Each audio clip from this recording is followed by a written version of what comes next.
Big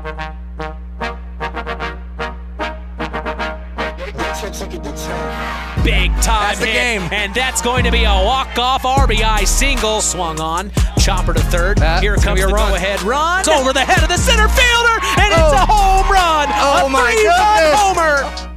Welcome to the KVB pregame show. Now, here is the voice of KVB's WKVI Sports, Mitch Columbi. You are listening to Kankakee Valley Broadcasting's WKVI. Tonight, the North Judson-San Pierre Lady Blue Jays host Hoosier North Athletic Conference foe, the Culver Cavaliers. This is Indiana High School softball. With us tonight, breaking things down and analyzing play on the diamond, our sports analyst, it's Nathan Origer. Hey, I'm Mitch Columbi. The tradition continues. This is KVB's WKVI Sports.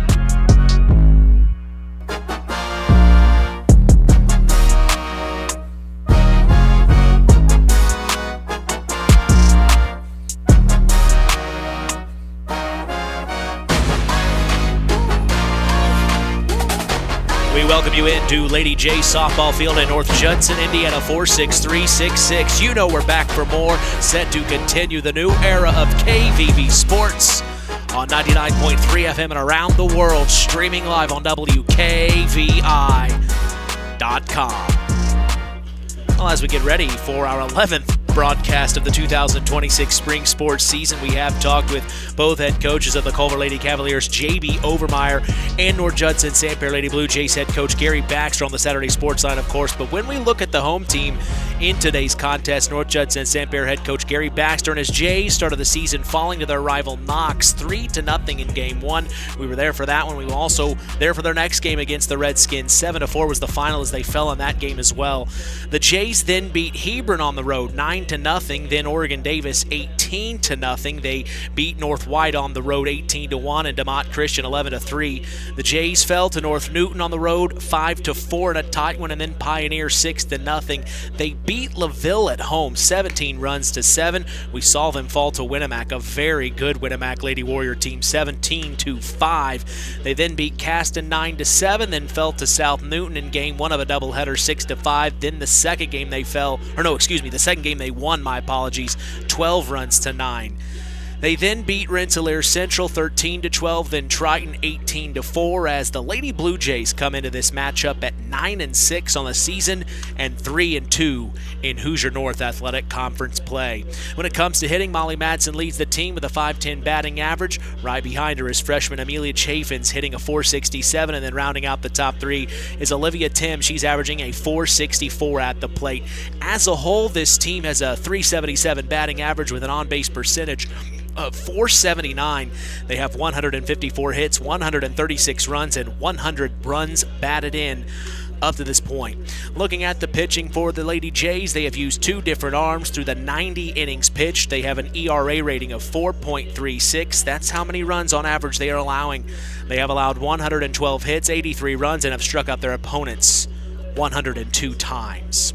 With us tonight, we are honored to have Nathan Origer on the call. Welcome back. Hey, Mitch. As always, it is great to be here on WKVI with you for some Hoosier North softball, the best kind of softball around. Well, and you've seen the Jays a lot this season. You're also the public address announcer here. And I'm doing double duty tonight, so it's going to be an opportunity for comedy. But talk about the Jays. You know, out of everybody we have on the air, you probably have the best inside knowledge of this team, other than when we talk to Coach Baxter, of course.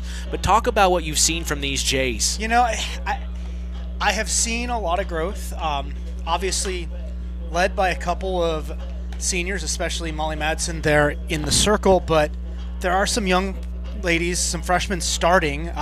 Amelia Chaffins obviously has been a breakout as a freshman. And so even with some senior leadership, there's a lot of maturity happening this season, and they've been growing. You know, their record 9-6 is very solid. It's clearly not as strong as Culver's, but if you look at their losses, there were only two that were not close games. Right. You know, that 17-5 game we did in Winnemac and then 6-0 Pioneer, everything else, they have been competitive all season. And I think that although losing the seniors, especially Molly, will hurt next year, there is a lot of talent in this pipeline right now, and I'm expecting a good game this afternoon. Well, we go ahead and turn the page and look at the Culver Lady Cavaliers. Head coach J.B. Overmeyer and his Cavaliers started their season off hot, like Nathan just said here. They beat Argus 17-3, then LaVille 12-5. Culver Academy's 19-2. Little crosstown rivalry there. North Miami they beat 8-7. DeMont Christian 6-5. Elkhart Christian Academy 21-5, and North White 8-3. These are softball scores, just to remind everybody. It's kind of crazy. We saw them beat the Oregon Davis Lady Cats last week 15-1, and since that time they have played a lot of softball. Doesn't feel that long ago, Nathan, but they played a lot of softball since that 15-1 win. They then fell to South Central 23-8. They beat Pioneer 10-3. They fell to Northwestern 10-1 before beating Triton 16-1 and Hebron 13-9. They lost to Knox last night 10-0 as the Cavs come into today's contest at 12-3 on the season and 5-0 in Hoosier North Athletic Conference play. When it comes to hitting, Abby Zahner leads this team with a .565 average. Right behind her is Savannah Schlemmer. She's hitting a .541, and then rounding out the top three is Gracie Milam, averaging a .532 at the plate. As a whole, this team has a .425 batting average with an on-base percentage of .542. They have 167 hits, 167 runs, and 137 runs batted in up to this point. And then looking at the pitching for the Cavs, they have used 4 different arms through the 83.2 innings pitched. They have an ERA rating of 3.35. They have allowed 113 hits, 84 runs, and have struck out their opponents 126 times. It was an easy win against the Lady Cats, unfortunately for the Lady Cats' sake, but for the Cavs' sake, they showed us this could be a good ball game tonight. Yeah, I really think so. I think actually I caught coaches in the dugout as I was grabbing lineups, and they're expecting this to be one of the more competitive games. Well, we are expecting another great evening of IHSAA Hoosier North Athletic Conference softball action. We certainly appreciate you joining us here on the Coca-Cola pregame show. Taste the feeling. We will be back after a word from our sponsors. The Pulaski Memorial Hospital Injury Report is next. You are listening to Kankakee Valley Broadcasting's WKVI. At First Farmers Bank and Trust, agriculture has been a cornerstone of our business for more than 135 years. Our personal relationships within the ag community run deep for multiple generations. If you're looking for a financial partner that knows, understands, and supports agriculture, I'd love to hear from you. I'm Isaac Blue, Ag Banker at First Farmers. Come into our Knox, North Judson, or Culver branches, or visit us online at ffbt.com when you're ready to talk about growing your operation. First Farmers Bank and Trust, member FDIC, equal opportunity lender. Real magic is everywhere.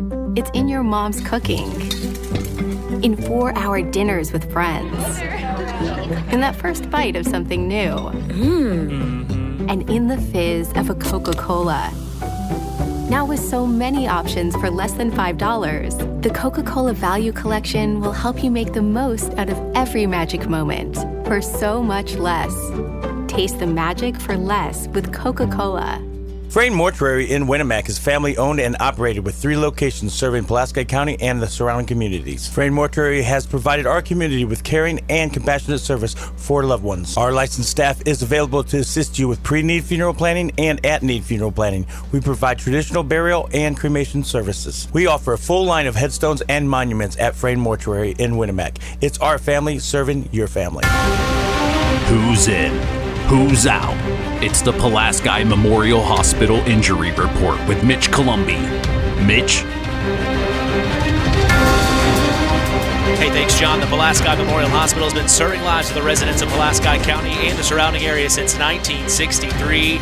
We appreciate them supporting local high school sports. We have one injury to report tonight, nothing serious, we hope anyway. It is North Judson-San Alyssa Lambert. We've seen her at third base throughout this season. We hope she gets back to a speedy recovery. As Coach Baxter told me, she is under the weather. Stay tuned. We will hear from Gary Baxter of the Lady Jays and J.B. Overmeyer of the Lady Cavs after this next break in the Marian University's Ancilla College Coaches Corner. You are listening to Kankakee Valley Broadcasting's WKVI. This presentation of our area's local high school sports is sponsored by Pulaski Memorial Hospital in Winamac. Pulaski Memorial Hospital is dedicated to providing excellent health care to improve the health and quality of life for the people and the community they serve.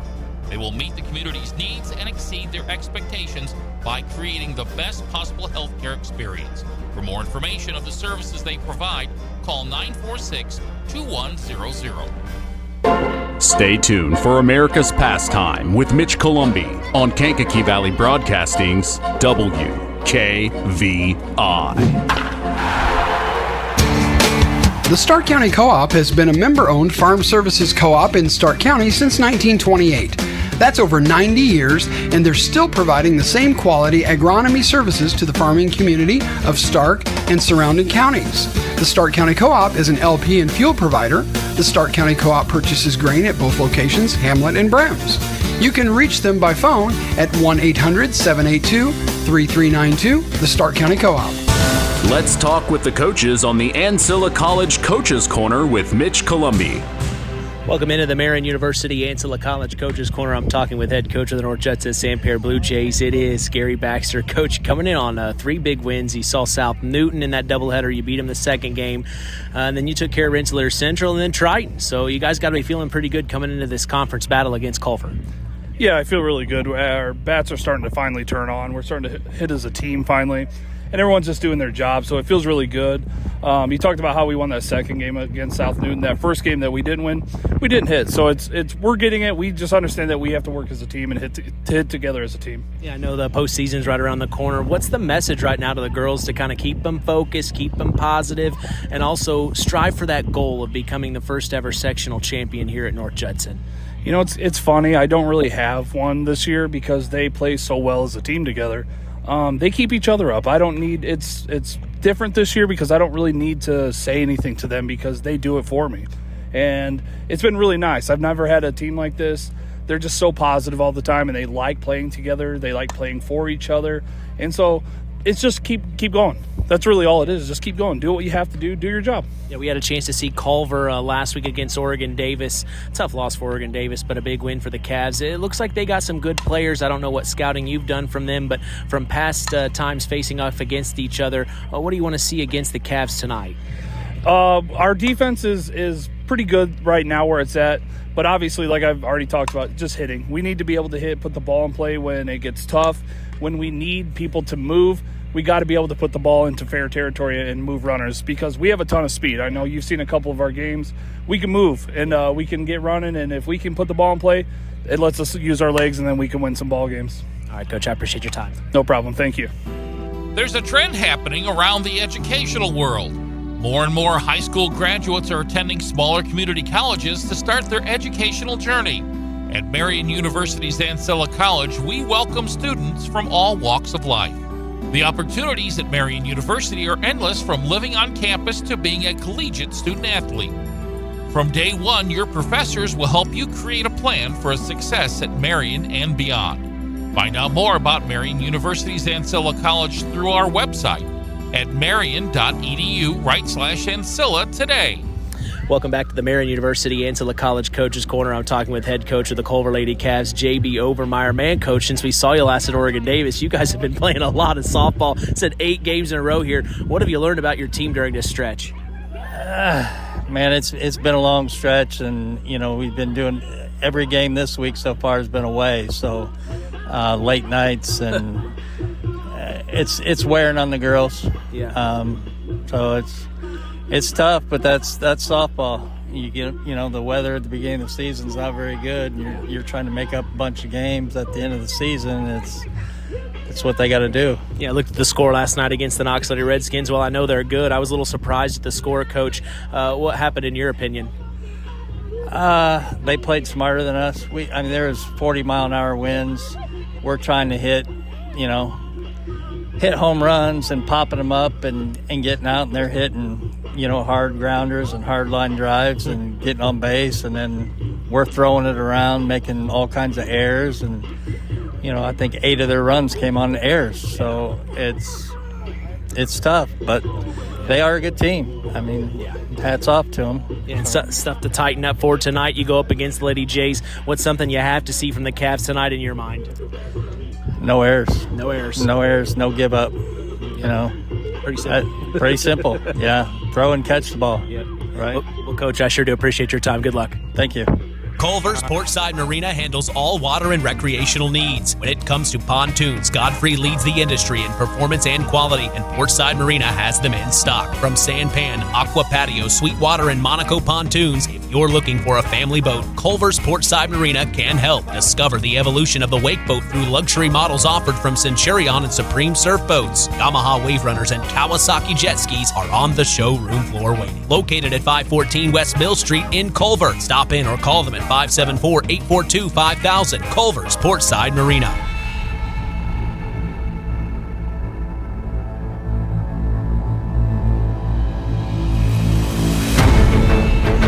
Okay, as we get set for Indiana High School softball action, what are your Surf Internet keys to the game as the North Judson-San Pierre Lady Blue Jay, Nathan?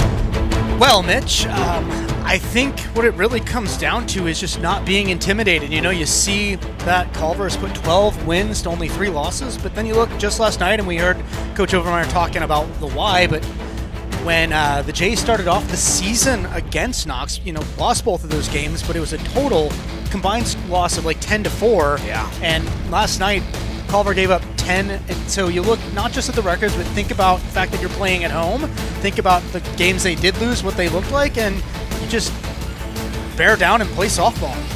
Surf Internet keys to the game for the Cavs. I think Coach Overmeyer kind of said, don't make errors, but it's really just don't get cocky. Don't come in here saying, you know, we're 12-3, this is our game, because Jays, they are playing 600 ball, and they've got a lot of speed, like Coach Baxter said. If they execute, it's going to be a darn good game. That is our Surf Internet keys to the game. Our LAP Way starting lineups, they're next. You're listening to KVB's WKVI Sports.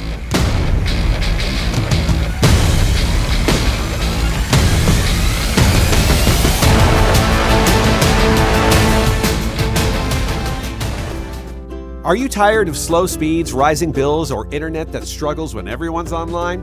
Then now is the time to make the switch to Surf Internet. Here's why Aaron switched. Competitive prices, no contracts, reliable service, and nice people to work with. Switch today so you can experience the surf difference.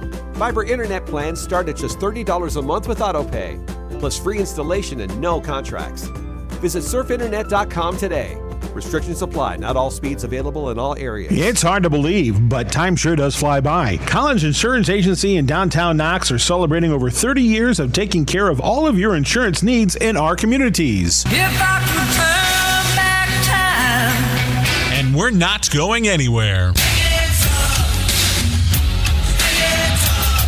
Stop in and see Jim and the crew at Collins Insurance Agency in downtown Knox.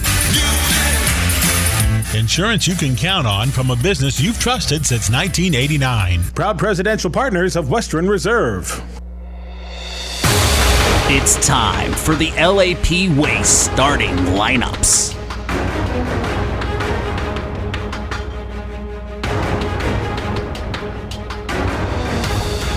For the Lady Jays in the field to start today, we will see Caitlin Hammock in left field, Lexi Howard in center field, and Mackenzie Manns in right field. The infield shows Ella Chambers at third, Sophia Chafins at second, Macy Morrow at first, Amelia Chafins will be the shortstop, Olivia Tim behind home plate as the catcher, and Molly Madsen gets the call to start in the circle in this one for the Lady Jays. For the Lady Cavs of Culver, their batting order shows left fielder Abby Zahner leading off, then center fielder Brooke Davis, pitcher Aiden Molbash, and then the catcher Gracie Milam as the cleanup hitter. Batting fifth will be second baseman Milani Beach, then third baseman Savannah Schlemmer. Shortstop Alexis Gasanovas bats seventh. First baseman Maddie Kitts is at the 8th slot, and at the bottom of the lineup we will see the right fielder Hayden Lute. That is our starting lineups, our LAP Way starting lineups for today, as we will be back to get set for the first pitch. Don't go anywhere. You're listening to Kankakee Valley Broadcasting's WKVI.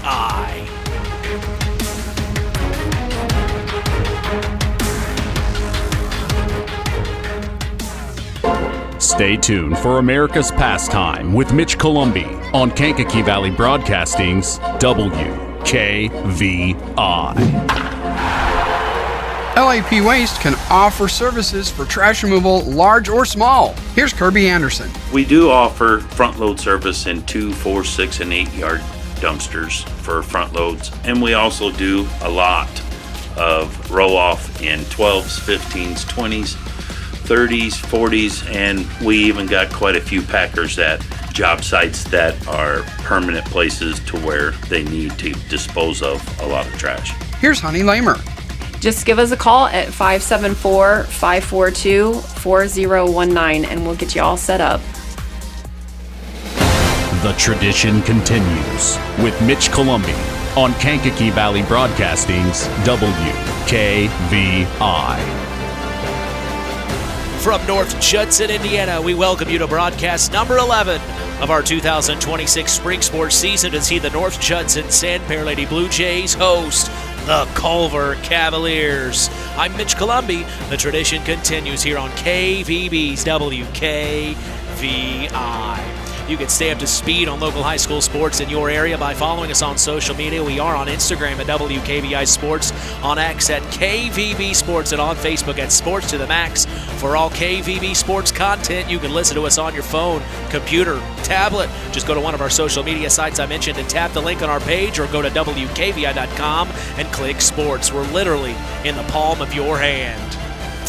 Well, we are proud to let you know the public address announcer today at Lady J softball field is Nathan Orger. He's doing double duty as our color commentator as well. It'll be interesting as always. Love when you're able to do this. It's good to keep my brain focused. When I've got that much going on, the ADHD has no choice but to buckle up and settle in. The scoreboard operator tonight is Emma Baxter. We're glad she made it home safe from Ireland. She was tuning into us, a few weeks ago overseas. That was a lot of fun. I promise I didn't say her older sister Kennedy was my favorite Baxter. Well, she heard that. She heard that. Well, now she's sitting next to you, Nathan, so you're going to have to be now good she's tonight. My favorite. Now she's your favorite. But our scoreboard operator is Emma Baxter, back from school already, her second year in college. Kind of hard to believe. Time's flying that fast, Emma. But our umpires for this evening are Don Jeffries and Rick Moore with us tonight. Like I said, we're honored to have Nathan Orger on the call, and I'm Mitch Columbi, proud to be doing the play-by-play as we are set for Indiana High School softball action from North Judson, Indiana. Both teams and their captains going over home plate rules with Mr. Jeffries and Mr. Moore. I've always wondered, what are they really talking? I mean, it's the same speech every game. I mean, how many times do we have to go through this? Different umpires, different players. You got to talk about ground rules. I don't think there's anything especially crazy about this field, but fields that maybe don't have a fence or weird angles, you never know what's a ground rule double, that sort of thing. What the procedure is if a bald eagle lands in the middle of the circle while Molly's pitching. Oh my gosh, we saw that at Oregon Davis. Remember that bald eagle picked up its prey and flew off with it. You know what? And the very next day I was driving down County Road 400 South from US 421 you saw to my it house. Again. I saw another bald eagle. I've never seen two in consecutive days of my life also going after prey. It was disturbing. And where I live over in Plymouth, I was driving and I saw one just sitting in the middle of a field, and I thought, oh my gosh, that's a bald eagle. You used to not see them as much. You're starting to see them more prevalent throughout the area, and I think that's really cool. Yes, it really is. Except for when we see them dropping animals over the... That was kind of crazy. It was literally picked up its prey and flew off in the middle of the softball game. It was incredible. Everybody was pretty stunned by it. But right now they're shaking hands at home plate. We will go ahead and take a break and come back for our first pitch here at North Judson. Jays Cavs on KVB's WKVI. BP gasoline with Invigorate helps clean your engine and can give you more miles per tank. Continuous use may result in the following pleasant side effects: excessive smiling, feeling more relaxed, taking more drives just because, volunteering for carpool twice in a row, and bragging to your friends about how you use our best fuel ever. To find out if BP gasoline with Invigorate is right for you, stop by your local station to discover our best fuel ever. Versus minimum detergent gas, average restored 3 to 5 miles per tank, based on fleet testing and based on what you drive and how you drive. High school sports brought to you by Zingo Express. Real magic is everywhere. It's in your mom's cooking. In 4-hour dinners with friends. In that first bite of something new. And in the fizz of a Coca-Cola. Now with so many options for less than $5. The Coca-Cola Value Collection will help you make the most out of every magic moment for so much less. Taste the magic for less with Coca-Cola. When you need quality printing that gets you noticed, Town & Country Printers is your one-stop shop. We specialize in vinyl graphics of all kinds. Bold yard signs, attention-grabbing banners, custom labels and decals made just for you. Need custom t-shirts? We print those too. Plus professional business cards that make the perfect first impression. We print everything but newspapers and money. Whether it's business advertising, special events and outings, fundraisers, sports events, or parties, Town & Country Printers has what you need to make it memorable. Call us today at 574-936-9505. It takes smart planning by a skilled expert to get you just the right heating, cooling, and energy-efficient system for your home. McGrath Refrigeration can install an affordable Armstrong air system that will cut your energy costs while enhancing your comfort. You'll see the difference in your first energy bill. McGrath Refrigeration, voted Stark County's favorite heating and air conditioning dealer, is your local Armstrong Air dealer. Call today, 574-772-3575. McGrath Refrigeration, where the temperature is always just right. Stay tuned for America's Pastime with Mitch Columbi on Kankakee Valley Broadcasting's WKVI.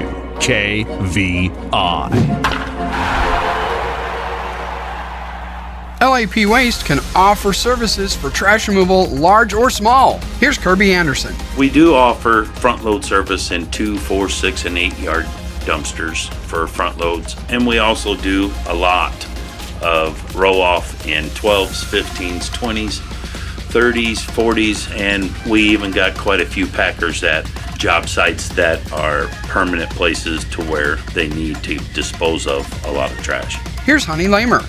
Just give us a call at 574-542-4019 and we'll get you all set up.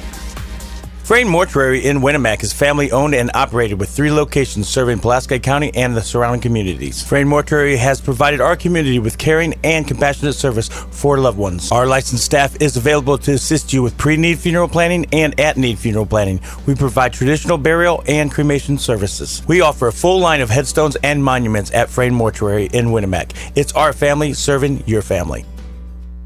This presentation of our area's local high school sports is sponsored by Pulaski Memorial Hospital in Winnemac. Pulaski Memorial Hospital is dedicated to providing excellent health care to improve the health and quality of life for the people and the community they serve. They will meet the community's needs and exceed their expectations by creating the best possible health care experience. For more information of the services they provide, call 946-2100. Culver's Portside Marina handles all water and recreational needs. When it comes to pontoons, Godfrey leads the industry in performance and quality, and Portside Marina has them in stock. From Sanpan, Aqua Patio, Sweetwater, and Monaco pontoons, if you're looking for a family boat, Culver's Portside Marina can help. Discover the evolution of the wake boat through luxury models offered from Centurion and Supreme Surf Boats. Yamaha Wave Runners and Kawasaki jet skis are on the showroom floor waiting. Located at 514 West Mill Street in Culver. Stop in or call them at 574-842-5000. Culver's Portside Marina. There's a trend happening around the educational world. More and more high school graduates are attending smaller community colleges to start their educational journey. At Marian University's Ancilla College, we welcome students from all walks of life. The opportunities at Marian University are endless, from living on campus to being a collegiate student athlete. From day one, your professors will help you create a plan for a success at Marian and beyond. Find out more about Marian University's Ancilla College through our website at marian.edu/Ancilla today.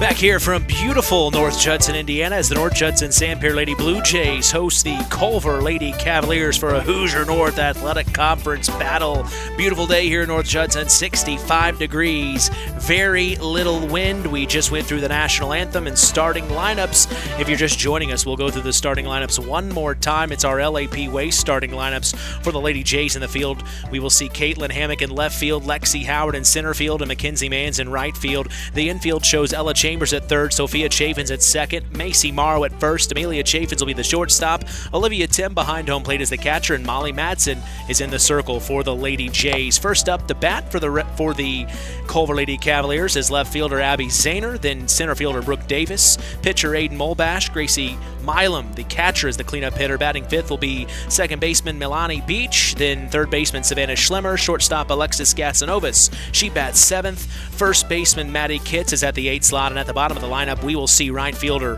Hayden Lute. Let's play some softball, Nathan. Yes, sir. Obviously Culver has quite a few solid hitters, but I think really important to point out Abby Zahner, leadoff hitter, in 1A softball in the state. Number 8 OBP, number 6 slugging percentage, number 9 batting average, number 15 in home runs.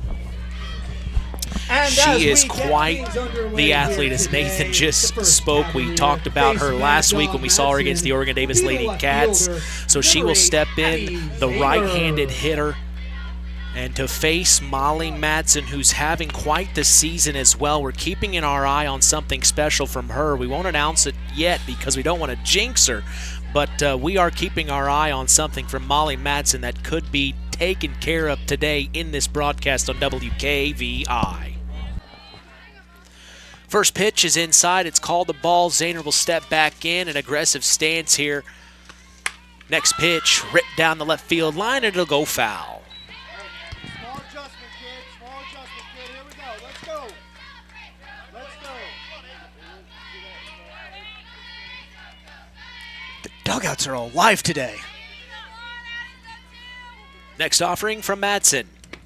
Inside, hits the dirt. We talk about Molly Madsen, a 4.33 ERA. She's 9-2 on the season, her 16th appearance up to this point. She has allowed 108 hits, 79 runs, walked 40 at-bats, and has 96 strikeouts. The next offering's fouled off out of play over our heads. 2-2 the count here. You mentioned how strong of a leadoff hitter Zahner is. It's crazy. It's just impressive. I mean, high on-base percentage and batting average, that's to be expected from a good leadoff hitter, but 15th in home runs, 6th in slugging in 1A. Crazy. Crazy good.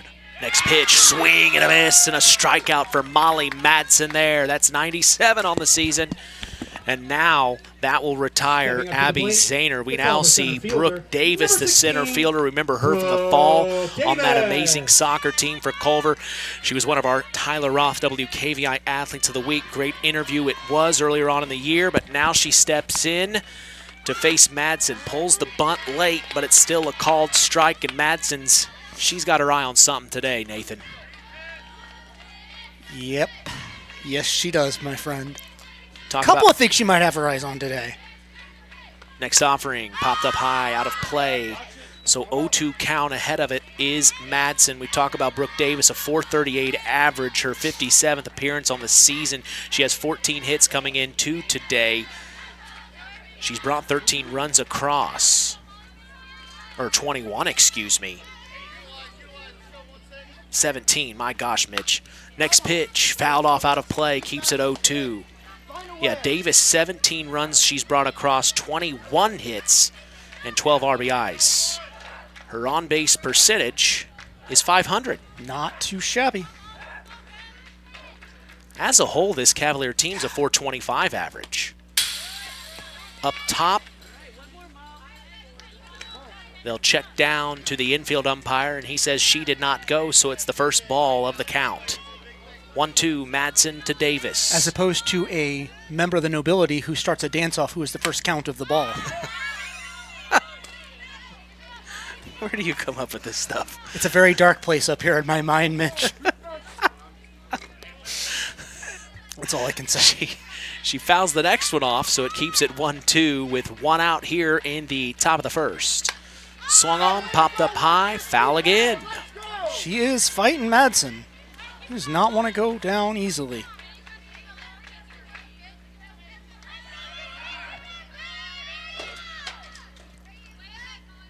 The 1-2.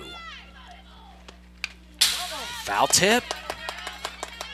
More fouls than a Roseacre farm here. Jeez. I don't know what's wrong with me. I'm usually not this bad, You're this feeling quickly. good today. This is a good day for you. That's scary. There's a ground to third, bobbled, hard to grab, throws to first, not in time. Calling that a hit? I haven't decided yet. That'd be hard to. Haven't decided yet. Be hard to bring that one in. Stepping up to the plate. We'll see what the score's decision is here momentarily on that, but that does get Brooke Davis to first. We will now see Aiden Molbash, and Molbash is who we'll see in the circle here in the bottom half of this inning with Davis on. First offering, swung on and missed, strike one. I mean, it'd be hard to grab that one in, but yeah. Are you calling it an error? Or I am, but I may change my mind. You know, Molbash, number 11 OBP in 1A in the state. Next pitch outside. They'll throw down to first. They've got Davis in a pickle. She slides in to take two. She will. So she will steal second and get into scoring position. I don't know. It almost just kind of looked like everything on the defense was a little bit slow motion.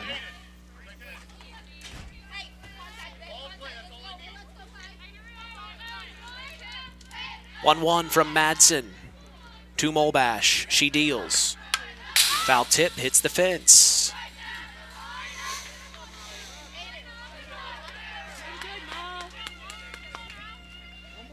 Isn't that a game you find at amusement parks and arcades? Molbash? Molbash, yeah.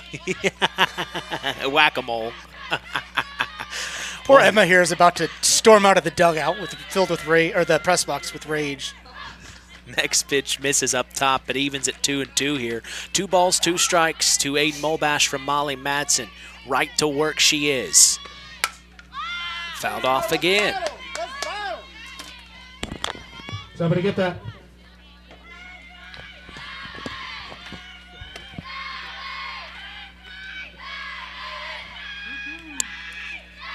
You can hear the dugout screaming. A lot of energy today. Up top, good eye from Molbash. So now a full count here for Aiden Molbash. We'll see what Madsen deals here. Finds the zone, and it's stalled. Molbash going down looking for strikeout number 2 on the day and the second out. This will now bring up now batting Gracie Milam, and we saw her last week against the Oregon Davis Lady Cats. She is very good and has been for the last several years. Remember her freshman year having a home run. We were at that game. She comes in this afternoon with a .532 average at the plate. She is number 11 in 1A for slugging percentage. With a slugging percentage of 1.085. And she's got an OBP of 569. Yeah, we saw her last week. She's very good, and she has been for the last several years for these Cavs. They're in all black with orange pinstripes and orange pants. Here's the 0-1. Grounder to short, bobbled, throws over to first in time for out number 3. So, no runs, no hits, 1 error. Is that what you're calling it? For now, yes. That is the top of the first. We're going to take a break and come back. Don't go anywhere. Bottom of the first is on the way. You're listening to Kankakee Valley Broadcasting's WKVI. Howard's Marathon in Winamac has a reputation built on getting things done right. With 30 years' experience as an ASE Master Auto Technician, Dean Wentz is the right choice for the auto repairs or service. From auto computer diagnostic checks to new batteries and tires, they can take care of it all. Howard's Marathon is a proud supporter of area high school sports and wishes all teams a great season. Howard's Marathon, 121 South Monticello Street in Winamac. Call 574-946-6894. On the way home from the game, a deer jumps in front of your truck. And now you've got to get that truck repaired. Make it easy on yourself. Take it to Mark's Body Shop. Mark's has done expert auto body service since 1998 and will work with you and your insurance provider for collision repair, custom body paint, and insurance work. And all work guaranteed by owner Mark Schell. Mark's Body Shop, proud to support high school sports. 772-7003. L&D Farms is a proud sponsor of local high school sports. They are no stranger to hard work and dedication. They recognize the structure and discipline that goes into playing sports and being part of a team. L&D Farms wishes all local teams good luck this season. We go to the bottom of the first, scoreless here. Great work in the circle from Molly Madsen. We will now see Aiden Molbash for the Culver Lady Cavaliers. And up to bat first will be left fielder Caitlin Hammock of the Jays. We take a look at Molbash here coming into this matchup. This is her 14th appearance on the season. She has a 2.45 ERA, and for those at home wondering what that means she is only allowing 2.45 runs on average, earned runs average. That's what ERA stands for, earned runs average. And she's only allowing 2.45 while she's in the circle. She has a 5-2 record. That's 5 wins, 2 losses on the season. So here she is to step in for her 14th time this season to face off against Caitlin Hammock. Coach Baxter talked about the Jays' speed in the pregame interview. Hammock, number 17 and 1A in the state for stolen bases. First pitch called strike. Hammock, a .333 batting average, her 61st appearance on the season, and she has an on-base percentage of .533. Got a little bit of a lecture from Caitlin before the game. She said, I need to be a little bit quieter when I announce her so that she can hear her own walk-up song. Assistant Coach Chris Madsen was just dying watching her go at me like that. Next pitch finds the zone, and Molbash right to work for the 0-2. A little chin music there for Hammock. She dips out of the way. Makes it a 1-2 count here. Beautiful day in North Judson. 65 degrees and very little to no wind. 1-2. Finds the zone, outer portion of the plate. And that will be a strikeout and the first out here in the bottom of the first, retiring Caitlin Hammock. We now see Olivia Tim step into the box. Number 17, prom princess Olivia Tim. She is a .464 average, her 67th appearance this season. And she was, as I've previously noted, prom princess here at NJSP this spring. You suppose she gets embarrassed when you say that? I hope so. I truly hope so. Tim, a .508 on-base percentage. That means darn near 51% of the time in her at bat, she's getting on base somehow, whether she's getting a walk or she's getting a contact. Ooh. That one finds the zone. He's liking the outer portion of the plate. He's got a wide strike zone. So that makes it 1-1 here to Olivia Tim from Aiden Molbash, who is dealing to Gracie Milam, who's a very good catcher in our area as well. Yeah, she really is solid back there behind the plate. 1-1 slap hit, dribble her down the third base line. Wow, that was beautiful. Perfect placement for Olivia Tim, and she will get on base for a hit here in the bottom of the first. The Lady Jays shortstop.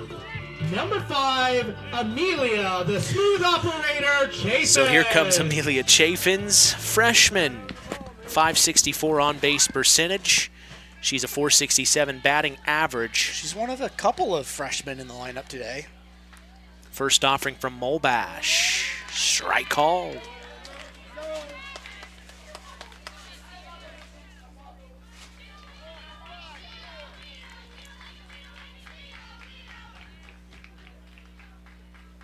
The 0-1. Swing and a miss. Strike 2.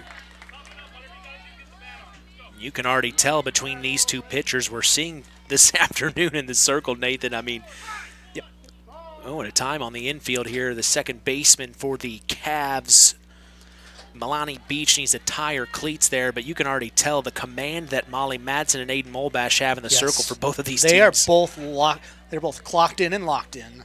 I mentioned Chaffins is one of the few seniors in the lineup. Mackenzie Mann's the right fielder, Ava Vesley, the designated player, and Ella Chambers, the third baseman, all freshmen.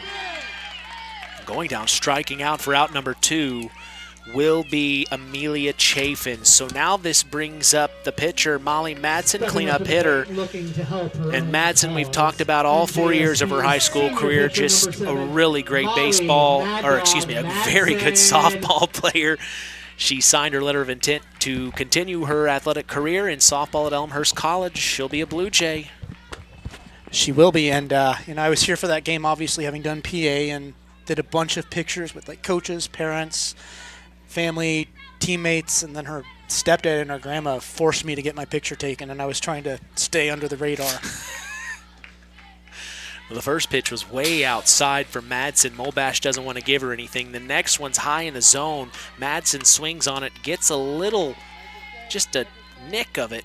So that will be a foul tip, and it makes it 1-1. With 2 outs, 1 on first. 1-1, swing on it, swung and missed, strike 2. Madsen a .510 average, her 60th appearance this season. On-base percentage of .576 and a slugging percentage of 1.137. That is the 8th best slugging percentage in 1A in the state, and she is number 4 for home runs with 9 dingers on the year.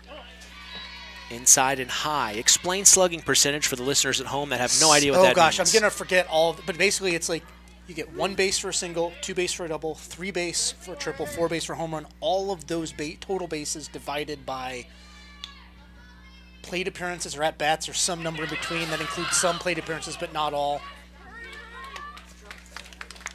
And Madsen makes it to first safely on a dropped third strike. It was in the glove of Gracie Milam. She dropped it, and in the meantime, Madsen says, I'm going to take first. They throw down, but not in time. So now 2-on-1 in scoring position with 2 outs. We will see Sophia Chaffins step in, and Chaffins comes in today with a .412 batting average. And the first offering from Molbash. Out, so called strike. Chaffins, you and Coach Baxter both. It looked outside. Calling that one a ball. Sophia Chaffins a .464 on base percentage as well. The 0-1. In the dirt. And it was bobbled just enough. It was just in the dirt. Milam couldn't snag it. It allows both runners to advance. So now they are both in scoring position for the Jays with 2 outs. They're knocking on the door here. Molbash, the 1-1. High. Just a bit high.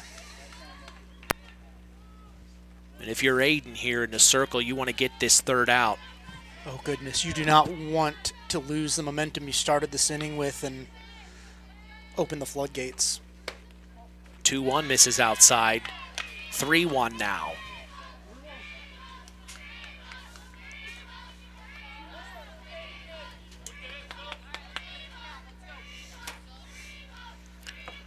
The next offering. It will be ball 4. She will end up walking Sophia Chaffins, and now this brings up Lexi Howard, the center fielder.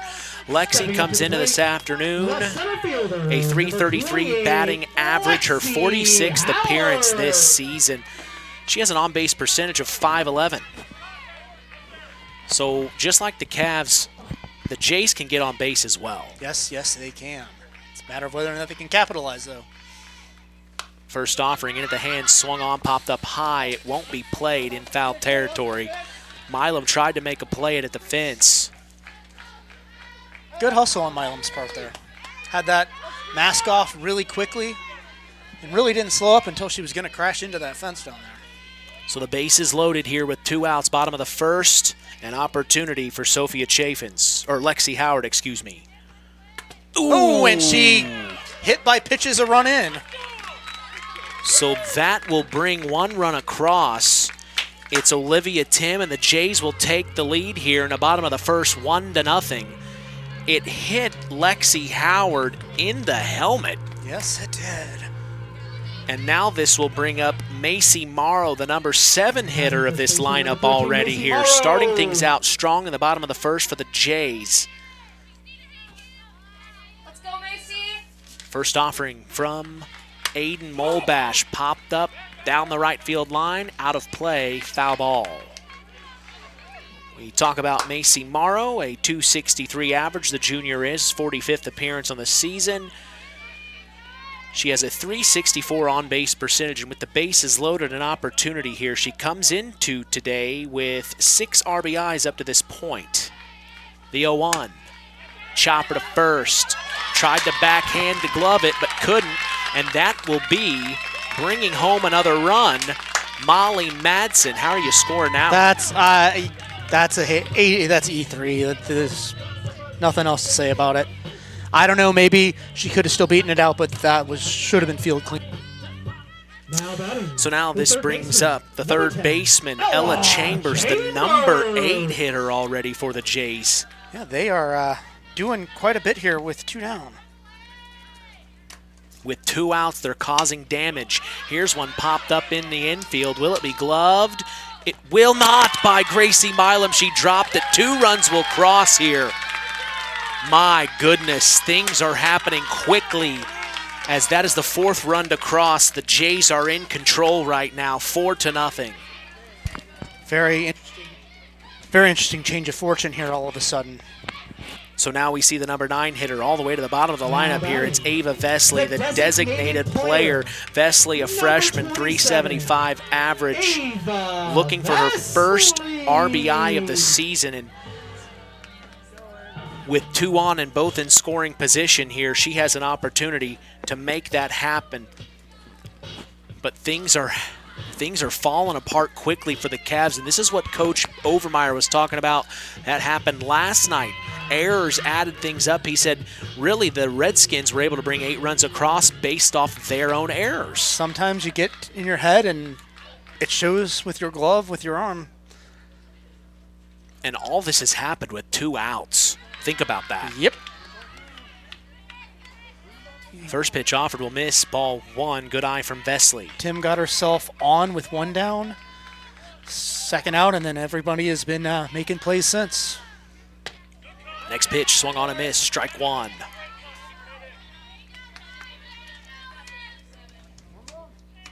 And this is all only from 1 hit, if I'm not mistaken. Couple of errors. Base on balls, hit by pitch.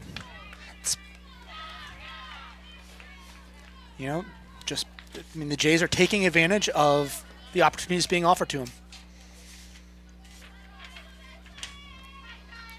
The 2-1. It will get through the gap between third and short. It'll bring 1 run home. And that is bringing a run across, number 14, Macy Morrow. The 5th run here in the bottom of the 1st. The Jays on attack mode right now, 5-0. An RBI single advancing to 2. Number 16 left fielder, Caitlin the Hammer Hammond. Was Ava Vesley, and that is her first RBI of the season. And she's standing at 2.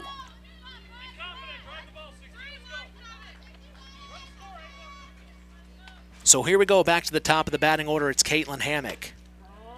Strike called. She was retired in her first at bat. She was. That was one of those calls I thought was kind of questionable, but you know what? He's got a better view back behind the plate than we do. I do enjoy the way he draws out his strike. It helps us, doesn't it? Next pitch swung on a miss, strike 2, and it helps us up here in the press box know exactly what was called. Always appreciate a vocal umpire. I agree. 0-2 with 2 outs. Outside.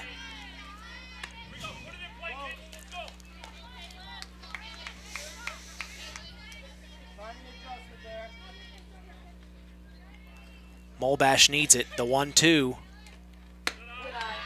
Up top, ball 2. Sticky situation the Cavs have found themselves early on in this matchup. Falling to Knox last night 10-0. Here they are down 5-0 in the bottom of the 1st. Swing and miss. Strike 3 and out number 3. But 5 runs on 2 hits and 2 errors. The Cavs have a lot of work to do. We're going to take a break and come back. Top of the 2nd on the way. We'll see if the Cavs respond after this. When you grow up on the land, you have an appreciation for it. When you grow up and work on a family farm, on land that is shared by members of a family, all working together as a team, that appreciation grows even more. They know what it's like to work as a team to get the job done. At Lawrence Farms of Knox, Todd and Josh Lawrence and family support the local high school teams and wish them success all through the season.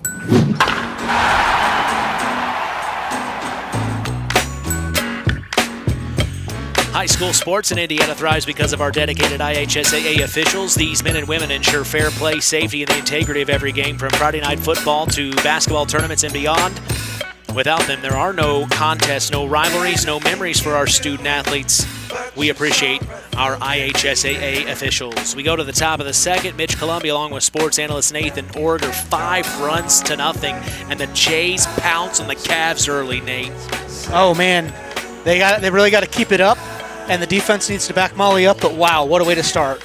We'll see the 5, 6, and 7 hitters for the Culver Lady Cavaliers, starting with Milani Beach. We remind you the Jays were able to go through their entire batting order in the bottom of the first. The Cavs are just now getting to their 5th hitter in the lineup with Milani Beach. So she will step in here. We talk about Milani Beach. As the first pitch offered, it's a called strike. Beach, 167 average, her 14th plate appearance of the season. A .615 on-base percentage, and she will be called. Oh, wow, another strike. So Madsen right to work quickly here, not wasting any time. And the next pitch swung on a miss, strike 3. Holy shamoly, ladies and gentlemen. And out number 1. 500th career strikeout. And that is Molly Madsen's 500th career strikeout, as you hear. Molly, we love you.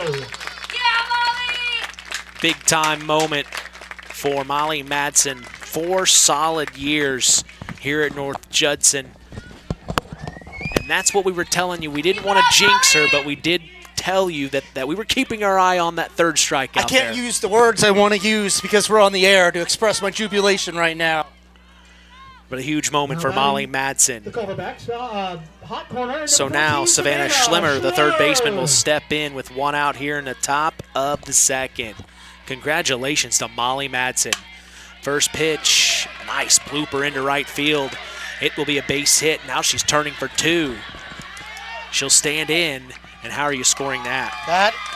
That's going to be a single advancing to 2nd on the mishap on the part of the right fielder. So that gets her into scoring position for Savannah Schlimmer. It now brings up the number 7 hitter, Alexis Gasanovas.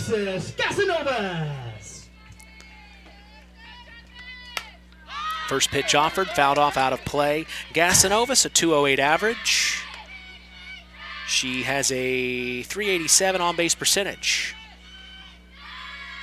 I still cannot believe what we just witnessed. It's a huge moment. 500 career strikeouts. To be fair, that probably rivals what my little league and high school total was as a hitter. As a hitter. You struck out a lot, huh? Man, I had one good season where I was one of the best hitters in the league, and then I went back to being terrible. I was a pretty solid 3rd baseman, but it didn't do a whole lot of good if I couldn't make any real contact. Well, we'll definitely have to get with Athletic Director Mike Sharkozy and see where that places her in the record book here at North Judson. It's got to be up there. The best ever. Inside, called strike, and going down for out number 2 is Alexis Gasanovas. It brings up the number 8 hitter, Maddie Kitts. And Kitts comes in today, a 448 average in her 37th appearance on the season. She has a 556 on-base percentage. We've talked about it with coaches before. They want a very good contact hitter in that number 9 spot to get back to the top of the batting order as quick as possible. You know, I told you there would be opportunities for comedy, and I feel bad that I was so, to be fair, it was because I was so excited, Molly, and I was trying to catch up a couple batters ago. I accidentally announced the 3rd baseman, Savannah Schlimmer, as the catcher before I realized what I was doing. Gosh darn it, 500 strikeouts. It's a lot. Oh, man. Already behind the count is Kitts. She takes the next one. It's a ball low in the dirt, so now a 1-2 count with 2 outs here. Top of the 2nd with 1 on in scoring position. The Cavs need something. Finds the zone and going down looking. Not going to happen right now. That's Maddie Kitts, and another strikeout to add to her resume for Molly Madsen. We're going to take a break and come back. The Jays are in control right now, 5-0. Bottom of the second is on the way. At First Farmers Bank and Trust, agriculture has been a cornerstone of our business for more than 135 years. Our personal relationships within the ag community run deep for multiple generations. If you're looking for a financial partner that knows, understands, and supports agriculture, I'd love to hear from you. I'm Isaac Blue, Ag Banker at First Farmers. Come into our Knox, North Judson, or Culver branches, or visit us online at ffbt.com when you're ready to talk about growing your operation. First Farmers Bank and Trust, member FDIC, equal opportunity lender.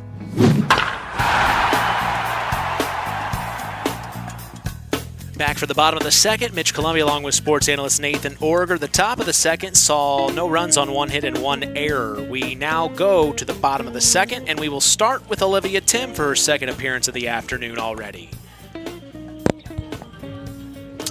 Olivia Tim, we talked about her a little bit earlier. She's a very good softball player for the Lady Jays. But like we mentioned, Olivia Tim, a .464 batting average. A .508 on-base percentage here. So she will step into the box to face Aiden Molbash, who has some work to do here, allowing 5 runs to cross in the bottom of the first. We'll see if Molbash can respond here, and that's something that I'm sure head coach J.B. Overmeyer has been talking about with the girls. How do we respond against adversity? We take a beating against Knox last night. How are we going to respond now that we're taking a beating against the Jays tonight? Slap hit attempt, swing and a miss by Tim, strike 1. I hate to say this to you since you live in Plymouth, Mitch, but I feel like between last night and tonight, Stark County showing it really is dominant over Marshall County there.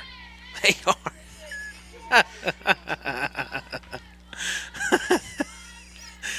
Next pitch, swung on, fouled off out of play. And the Jays beating Triton just the other night.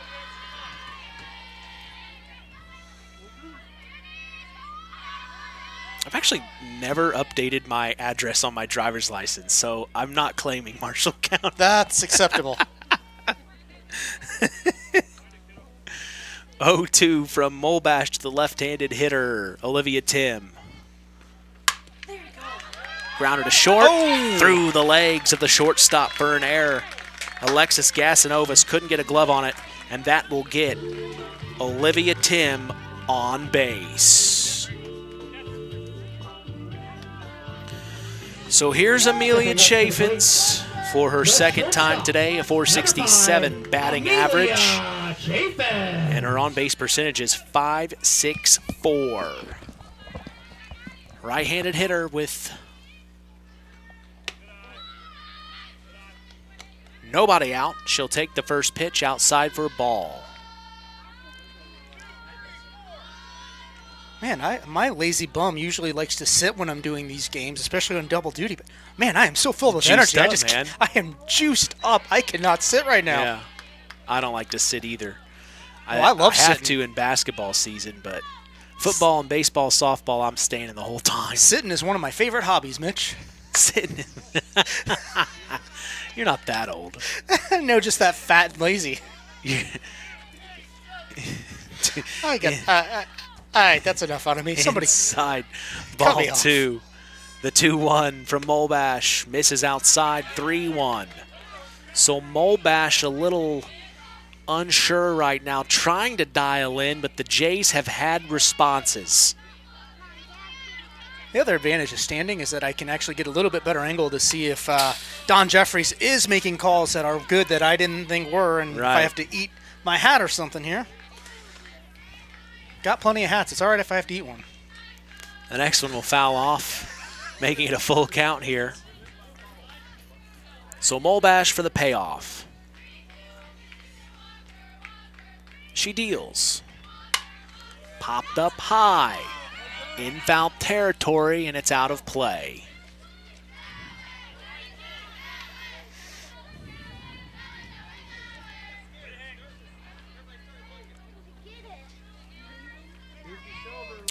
Just past 6 Eastern, 5 Central, wherever you are. We're so glad you joined us here on WKVI. Molbash, the full count. Ripped down the left field line and out of play. Somebody get that.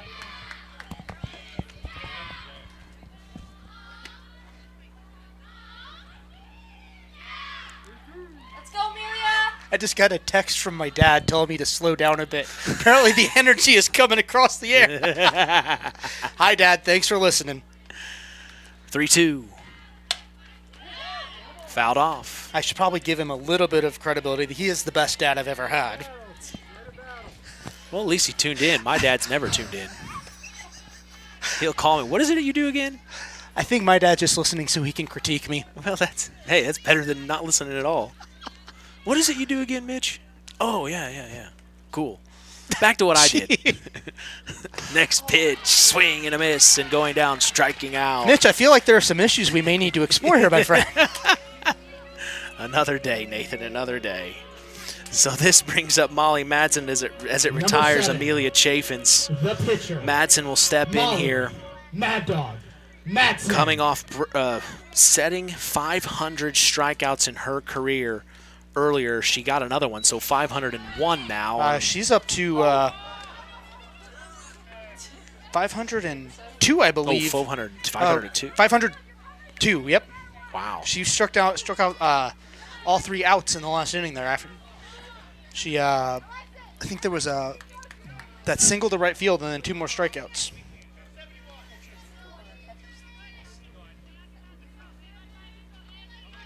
(1-0) from Molbash to Madsen. Inside, but they call it. It's a strike, so it evens up at 1-1. That was not a strike, Mitch. That was a strike. Yeah, he liked that one.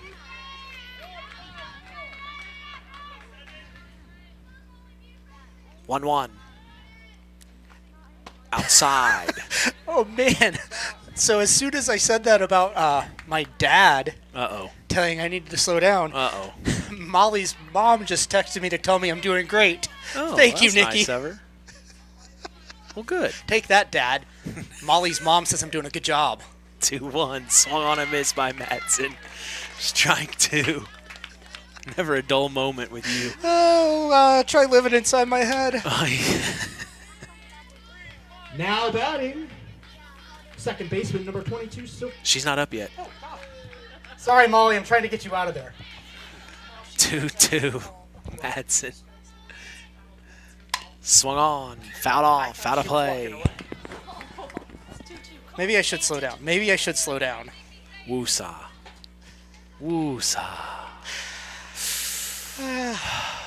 Deep breaths, Nathan.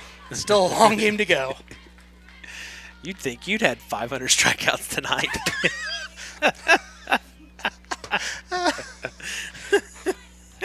I got lots of things to say, and I'm not saying any of them. 2-2 from Molbash. Misses up top. Fakes the throw to first. They're keeping an eye on Olivia Tim, who's at first. She is speedy for a catcher. And just as wily as you would expect a catcher to be. Full count, Molbash to Madsen. She needs something here with 1 out.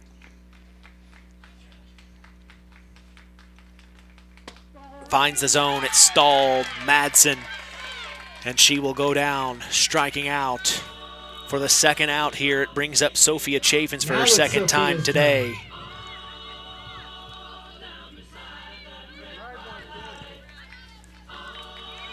The right-handed hitter will step in, her second appearance today. She walked and eventually scored in the first. First pitch up top. Molbash trying to dial in here. So far doing a much better job than she did in the bottom of the first. Yeah, she certainly seems to have settled. But to be fair... There were errors. 2 outs is when most of the magic happened in the first.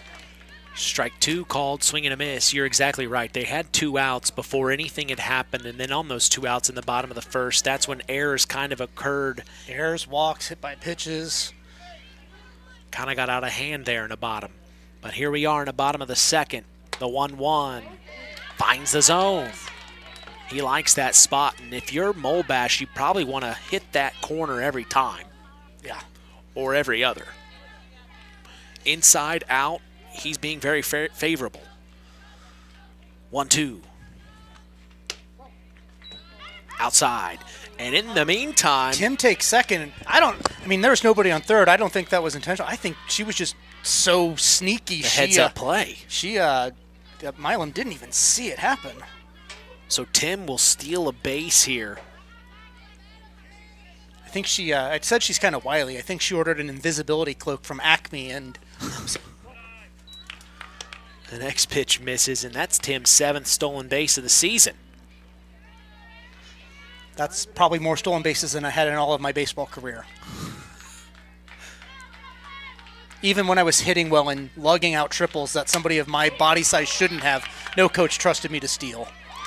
Pop back to center field and caught by the center fielder for the Cavs.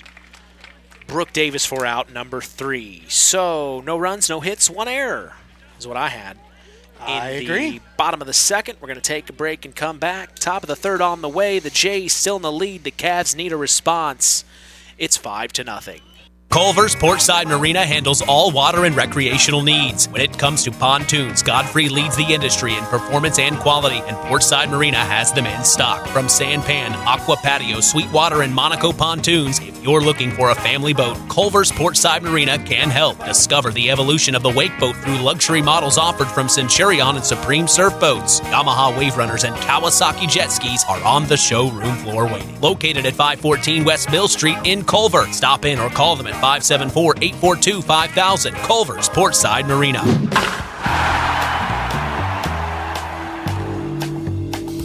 Web Printing and JT Shirt Shack in Winamac is proud to be part of the broadcast tonight. Web Printing and JT Shirt Shack provides all your printing, screen printing, apparel, and embroidery needs. Call 574-946-3551 and ask for Tina if you want to look cool like the KVB crew here.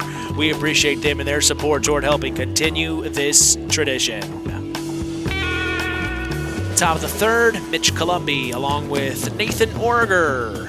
You saw head coach J.B. Overmeyer for the Cavs go greet Molly Madsen in the circle and give her a big hug, congratulating her on her 500th career strikeout.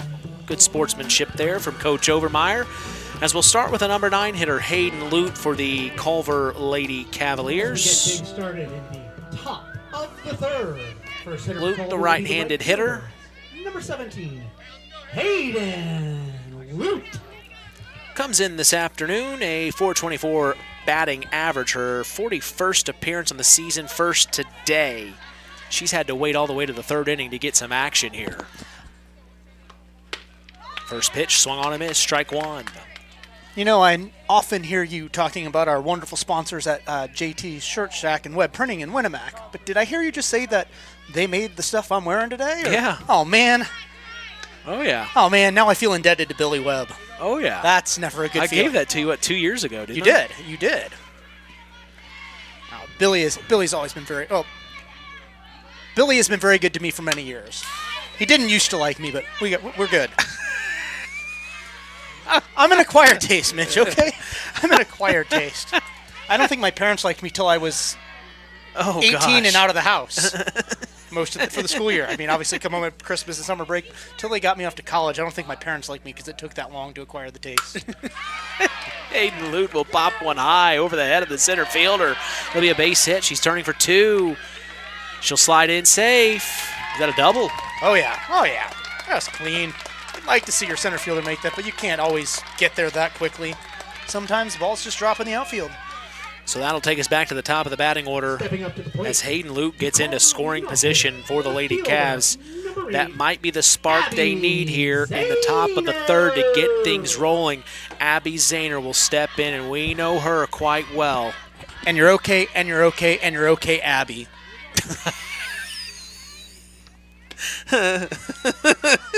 How am I supposed to do this? You know what? They call it color commentary for a reason. Yeah. It's not black and white or gray. 1-0. She missed the first pitch, and here's the 1-0. Fouled off. Have you seen the new Michael movie yet? I have not. It's pretty good. I liked it. Abby, are you okay? I don't have the attention span to go to the movie theater more than like once every 5 years. I just can't sit still. I got to watch it at home so I can pause it, rewind it if I get distracted. Fly ball to left field. Hammock has it. So Caitlin Hammock without number 1 keeps Lute at 2. We'll now see Brooke Davis step into the box. Center fielder, second time today. Now batting, the center fielder, number 16, Brooke Davis. Right-handed hitter will step in, and Madsen to deal. Bunt shown. Laid it down. Popped up high into foul territory. The Jays couldn't track it down.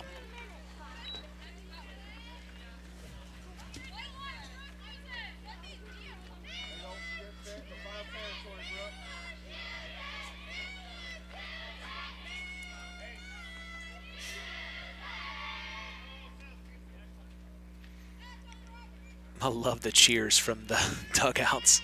0-1 misses up top. Good eye from Davis. I've said it before, I'll say it again. The only place more supportive than a softball dugout is the women's restroom at the club. And that I know only secondhand. I've never actually experienced it myself, but I hear stories, see it on TV, you know. And TVs would never lie to me. Oh, gosh. No comment. I'm getting fired after this season. Not even going to get asked to do playoffs. 1-2, swung on, fouled off, out of play. I think we'll be fine. You and Lenny go way back. We do. I was just going to say, I'm glad I've known Lenny for as long as I have.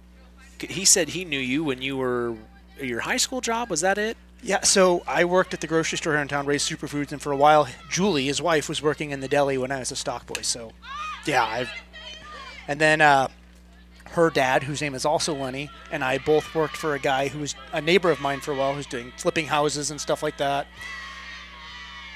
Well, and then you have a very professional career going on in Pulaski County. The 1-2 swung on, popped up high, back to left. Caitlin Hammock will glove it for out number 2. The great Hambino has it again. But you're the Pulaski County Community Development Executive Director, correct? That's what they tell me. That's quite a mouthful. Now batting, looking to help. 2 Their own outs. cause, the Culver pitcher. Number 5, Aiden Molbash. So here's Aiden Molbash for her second appearance today. You know, anytime I stop at the feed barn here in North Judson to buy cat food, Clyde Flory tells me that my title is such a mouthful. Oh, and a perfect placed hit down the right field line. It'll be an RBI double for Aiden Molbash. She brings loot all the way home. It hit perfectly down the right field line. Macy made a valiant effort to snag that one, but it was just a little too high over her head, and there was no way she was going to make that happen. So now it is 5-1. The Jays lead the Cavs, but it starts off strong here. Backstop. Number 15, Gracie Milam. By Aiden Molbash, and here comes the big-time swinger, Gracie Milam. Fouled off the first pitch for an 0-1 count. We've seen Milam have home runs here on WKVI multiple times throughout her career. I remember her freshman year, she had a home run there at Culver I broadcast the game for. Hard to believe that was 3 years ago. Second pitch popped up out of play, 0-2 count. So ahead of the count is Molly Madsen here.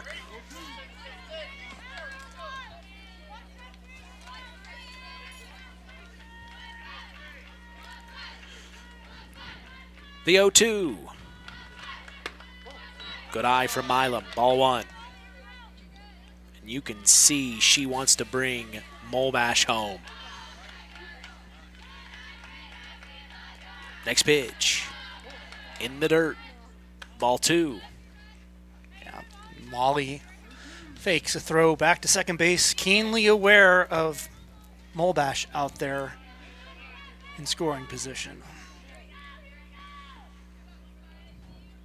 The next offering, popped up high, could be played by the shortstop at will for out number 3. A runner left stranded in scoring position. But 1 run on 2 hits sees the Cavs get a run across. It's 5-1. The Jays are in control. We're going to take a break and come back. Bottom of the 3rd on the way. You're listening to Kankakee Valley Broadcasting's WKVI. It takes smart planning by a skilled expert to get you just the right heating, cooling, and energy-efficient system for your home. McGrath Refrigeration can install an affordable Armstrong air system that will cut your energy costs while enhancing your comfort. You'll see the difference in your first energy bill. McGrath Refrigeration, voted Stark County's favorite heating and air conditioning dealer, is your local Armstrong Air dealer. Call today, 574-772-3575. McGrath Refrigeration, where the temperature is always just right.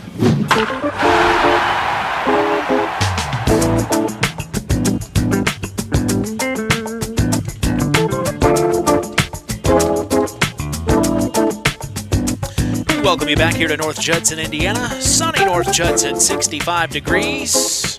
Beautiful day for some Indiana high school softball. You're listening to Kankakee Valley Broadcasting's WKVI. I'm Mitch Columby, along with sports analyst Nathan Order. We go to the bottom of the third here, and now's if you're the Cavs, now is the time you really want to tighten things up. Oh man, absolutely. It's still early, only the third inning. It's only a 4-run game, but the deeper we get, the more that momentum is gonna shift, and the Jays are gonna bear down. You say that a lot. Are you a Bears fan? Actually, I am. I don't know that it's just a conscious thing, but I am. So we'll start with Lexi Howard. Lexi Howard for her second appearance already today. As we head in to the home half of the third, the Jays will get things started with their center fielder. Game moving quite quickly here. Lexi Howard! Howard, the right-handed hitter, steps in. Her second appearance today, correct? You are correct. She was hit by a pitch to drive in the first run of the game. The first pitch will miss from Molbash. 1-0 count.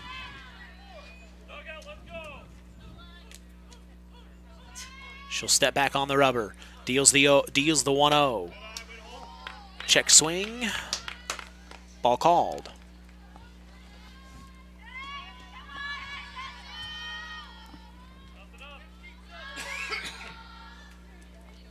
Kicks and deals. Foul tip.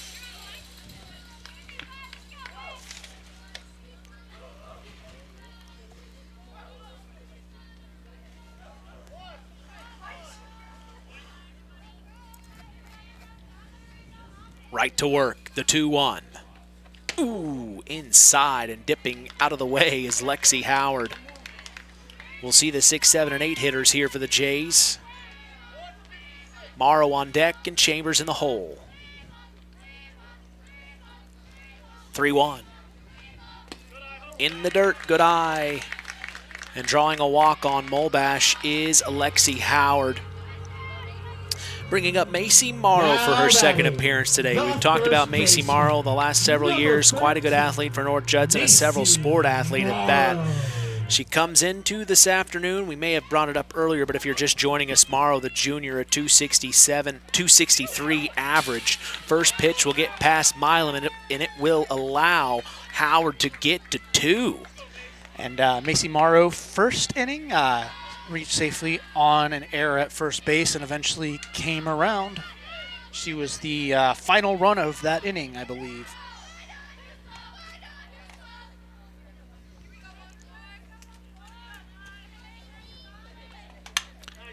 Perfect hit, slicer up the middle. It will bring, oh no, we're in a pickle here between third and home. And they will tag her out. That was Lexi Howard trying to get home. And now we've got a pickle between second and third, and advancing to 3 on the double is Macy Morrow. Interesting situation here for the Jays. While they get the out, the Cavs do. Morrow is now at third. Now batting the third baseman. So here's the number 8 hitter, Ella Chambers. Ella Chambers. Chambers, the freshman, 323 average. She reached and made it all the way to third in the first inning of that really high pop-up that Milam was not able to wrangle, but did not score before the inning came to an end.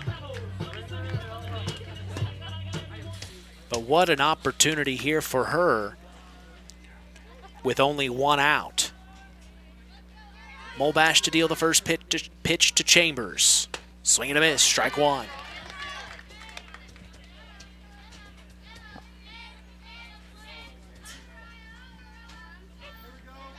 Stay loose, ladies, stay loose, play loose. Play free. Next pitch. Misses outside. They've played so much softball, the Cavs have, in the last week and a half. It's just like Coach Overmeyer said, it's wearing on the girls, he said. I do believe that. Next pitch. Popped up high back to left field. It will be gloved. And then tagging up to come home, sliding in safe. Sacrifice fly. Chambers gets the job done. Is Macy Morrow to bring a run across.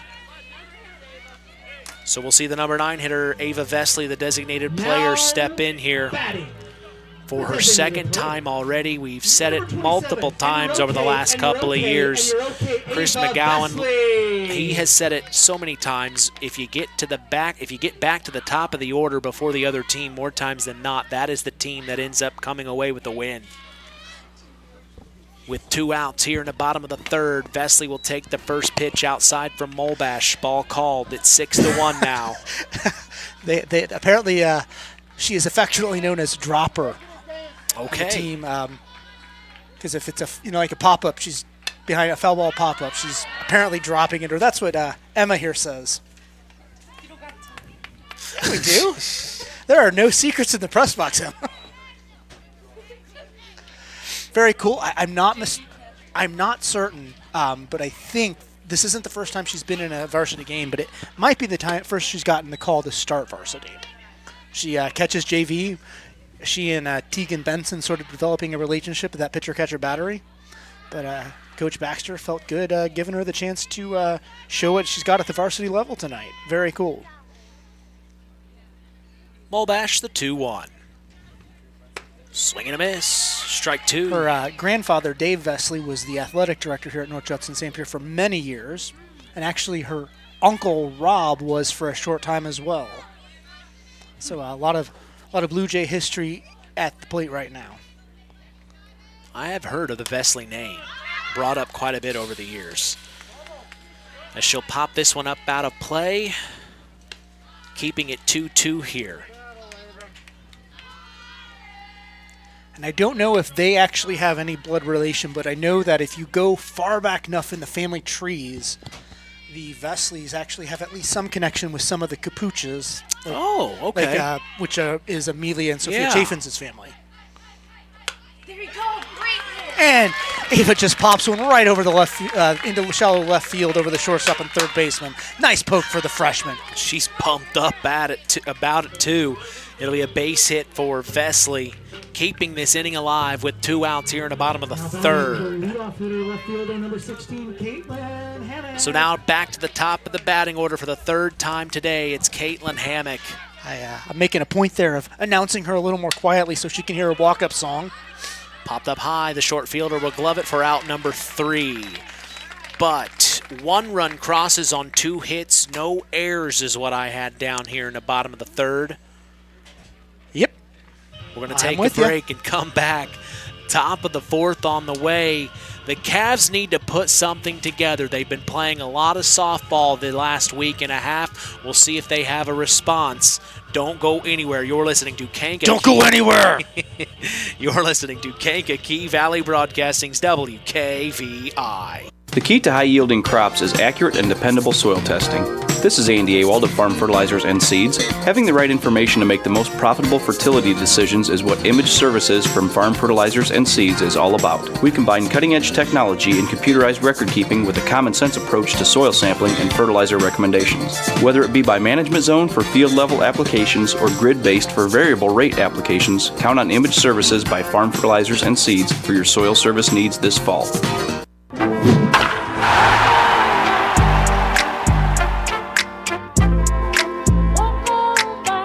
L&D Farms is a proud sponsor of local high school sports. They are no stranger to hard work and dedication. They recognize the structure and discipline that goes into playing sports and being part of a team. L&D Farms wishes all local teams good luck this season. 6-1. The North Judson-San Pierre Lady Blue Jays lead the Culver Lady Cavaliers. You're listening to WKVI here on Thursday night. Mitch Columby along with sports analyst Nathan Orger pulling double duty here at North Judson, as he's also the public address announcer on top of being our color commentator. Quite impressive, quite fun and exciting As now we will see to start this top of the fourth. For the Cavs, this is Milani Beach. I think you should probably stop referring to me as the color commentator and start calling me the colorful commentator. Colorful commentator. It was an 0-1 count. She swings on the 0-1, and now it's an 0-2. Beach's second appearance at the plate today. She went down swinging in the second. Next offering. Foul tip keeps Beach alive. Is that one off of Tim's head? The umpire's mask or both? I think it skipped. I think it did kind of skip. Beach a 167 average. At the plate. .615 on base percentage. Swing and a miss, strike three. Another strikeout for Molly Madsen in her resume. Out number one here in the top of the fourth. This one I'll bring up Savannah Schlemmer, the third baseman, for her second time today. Savannah Schlemmer, a .541 batting average. 20 hits coming into this afternoon before this game started. She also has a .605 on-base percentage, a .676 slugging percentage. She takes the first pitch, a called strike. Did you say 676, like 6'7"? Yeah. Ronnie, we got to... It's bad up here, Mitch. It's bad up here in the press box these days when you're not here. And I don't think even you can anchor us as bad as it's gotten. You know, when that whole 6'7" thing started off this past year, you know when they say when you're older and you're like, I want to know what it means. That was probably the first thing I've ever heard. I was like, I really don't care. It's not that impressive to me, and I don't think it's very cool.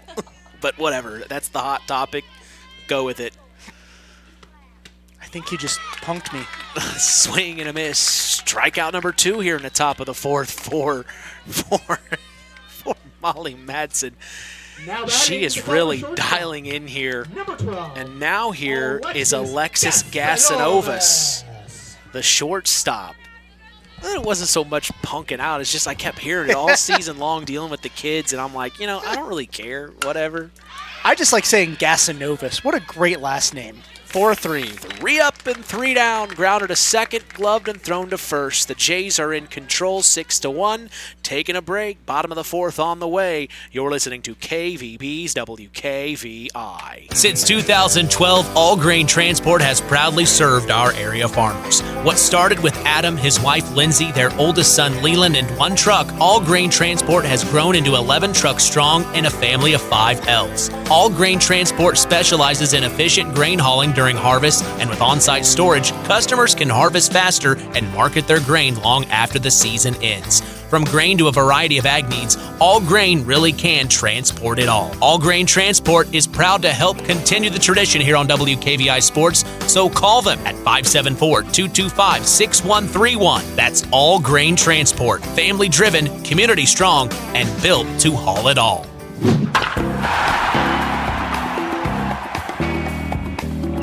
We continue the fun here on KVB's WKVI with Nathan Orger. 6-1, the North Judson-San Pierre Lady Blue Jays lead the Culver Lady Cavaliers.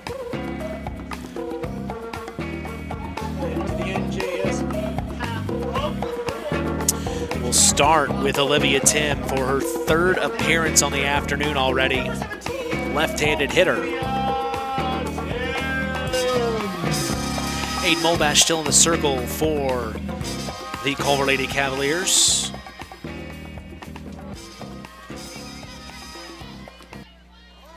So here comes Olivia Tim stepping into the box.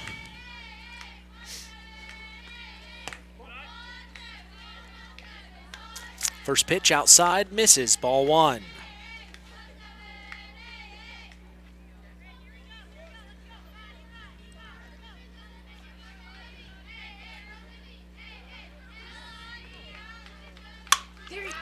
Grounder to short, gets under the glove of Alexis Gasanovas, and that will be an error. Reaching first is Olivia Tim. Now batting the shortstop, number 5, Amelia Chafin.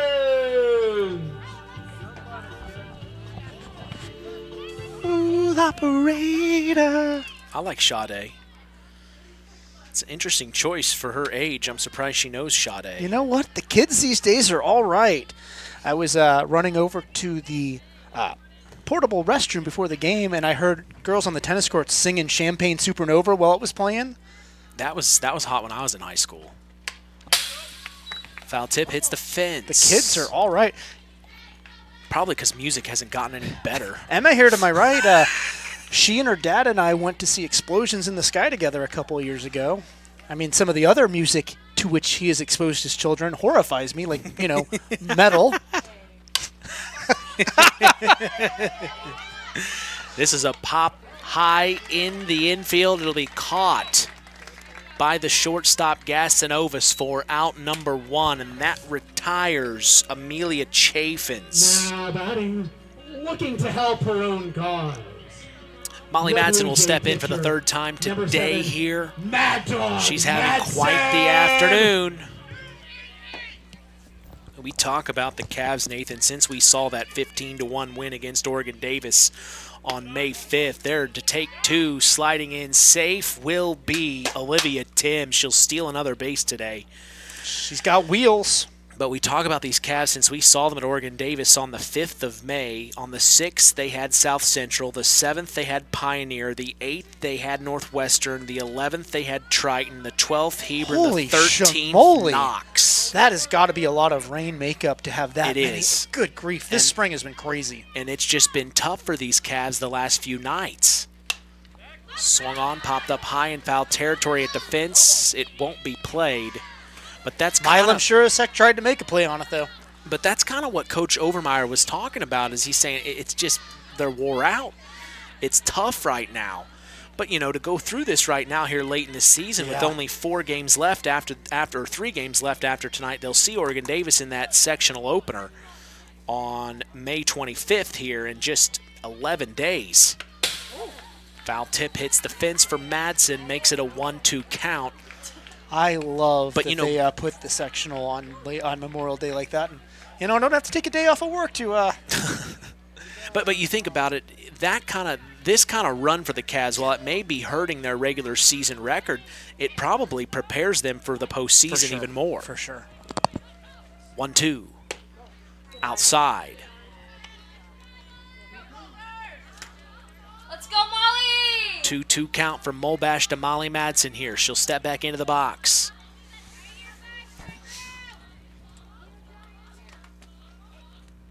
In the dirt. Stealing third will be Tim. Milam bobbled it, throws down to third, but not in time. She got the half step, and now it's a full count from Molbash to Molly Madsen. Looks like Coach Baxter is reminding her of this thing called sliding, though. She was a little hesitant on the slide there. Full count from Molbash. Swung on, popped up high, out of play. Madsen battling.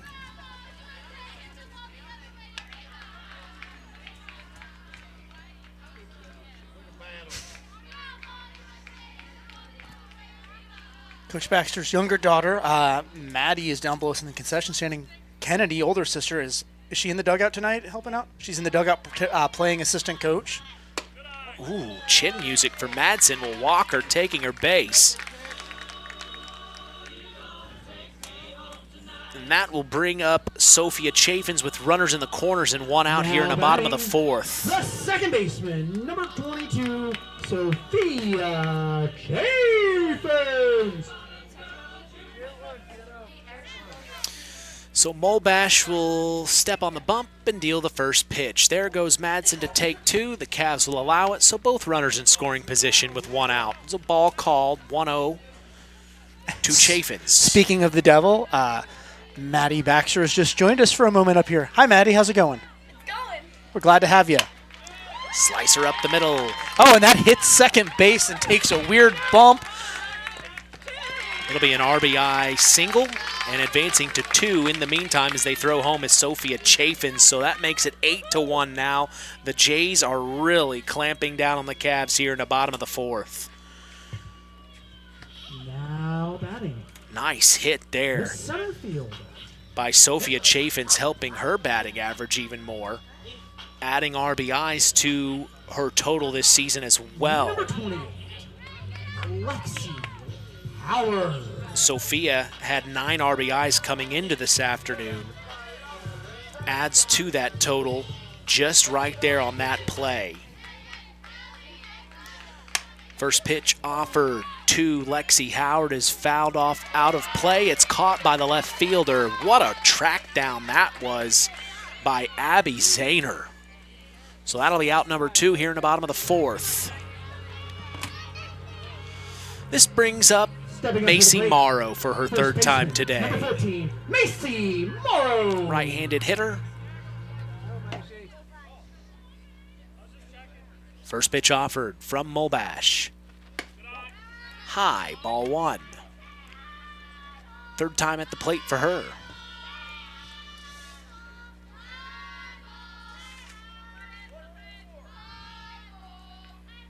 (1-0) from Molbash to Morrow. Big base hit back to center field. And that will advance the runner to 3. Sliding into 2 is Morrow. Now here comes a run home. How are you scoring this? Oh, gosh. I think that's 1B advance on the throw. Another advance on the throw. Not sure if there's an error in there or not. That was crazy. That's the 3rd run to cross in this bottom of the 4th. Making it 9-1 here, and now the Jays are smelling blood in the water. Chambers of Secrets. They're able to bring 2 more runs across. The 10-run rule could come into effect in the 5th.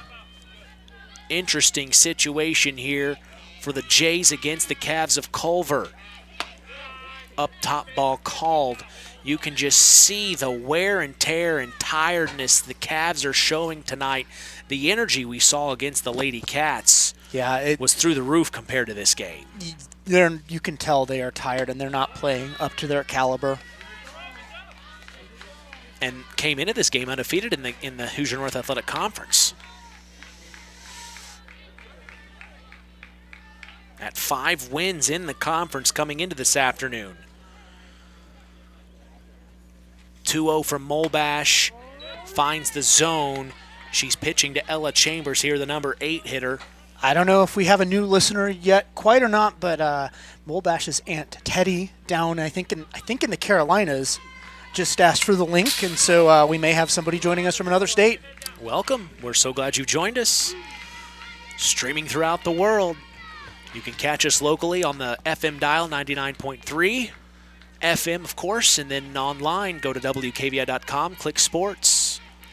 I really got to get my buddy Luke in Wales to listen to a game, just so we can say we've got an international listener. That would be cool. Next pitch misses up top, but it'll be a full count here to Ella Chambers.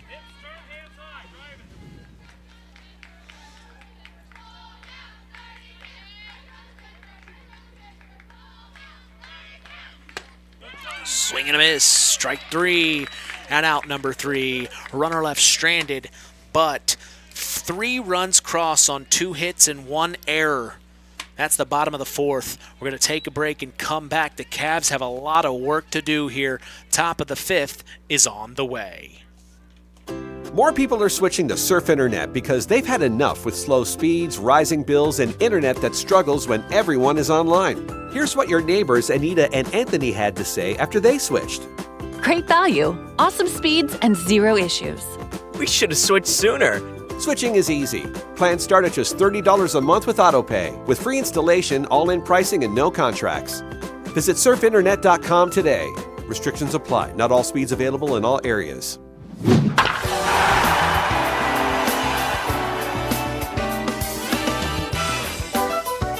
64 degrees and sunny here in North Judson, Indiana. No wind.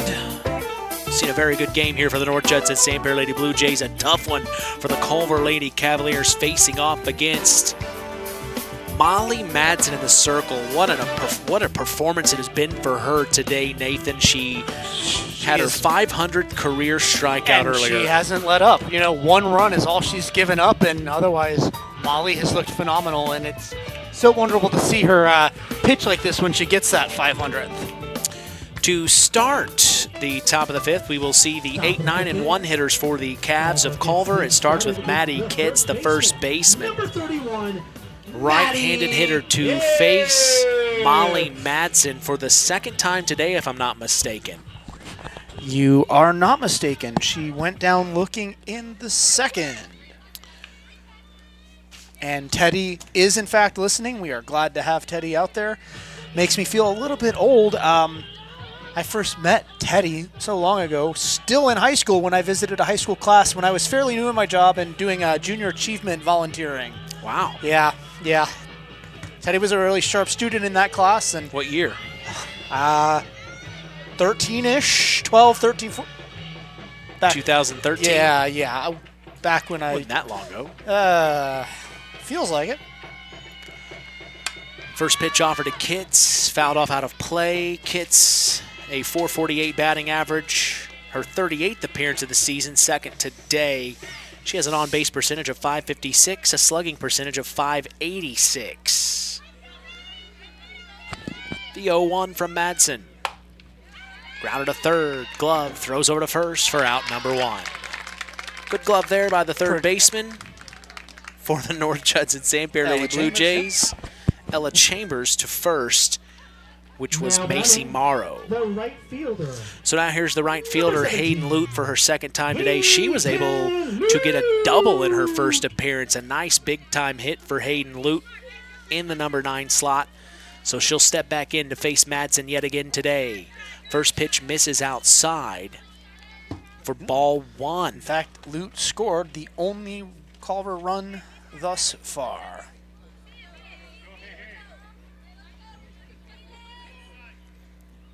Madsen the 1-0.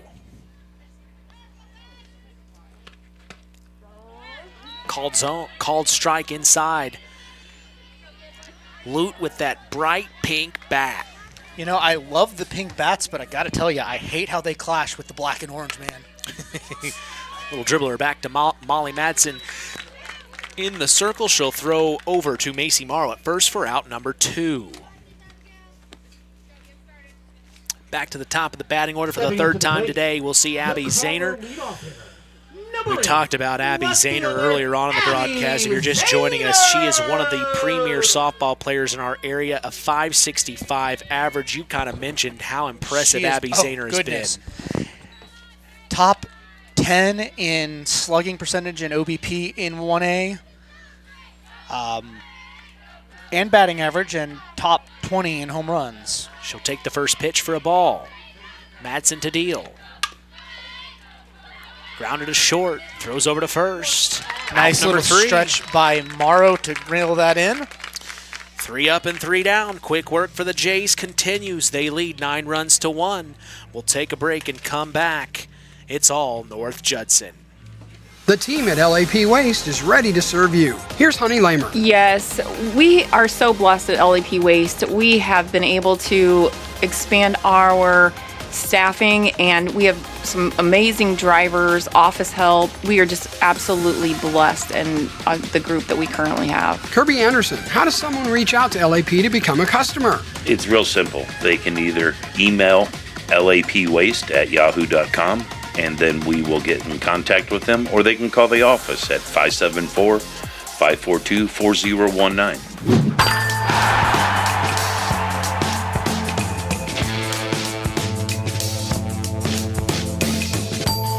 Tough night for the Culver Lady Cavaliers as they are trailing the North Judson-San Lady Blue Jays 9-1 here on WKVI. Mitch Columbia along with sports analyst Nathan Orger as we go to the bottom of the 5th.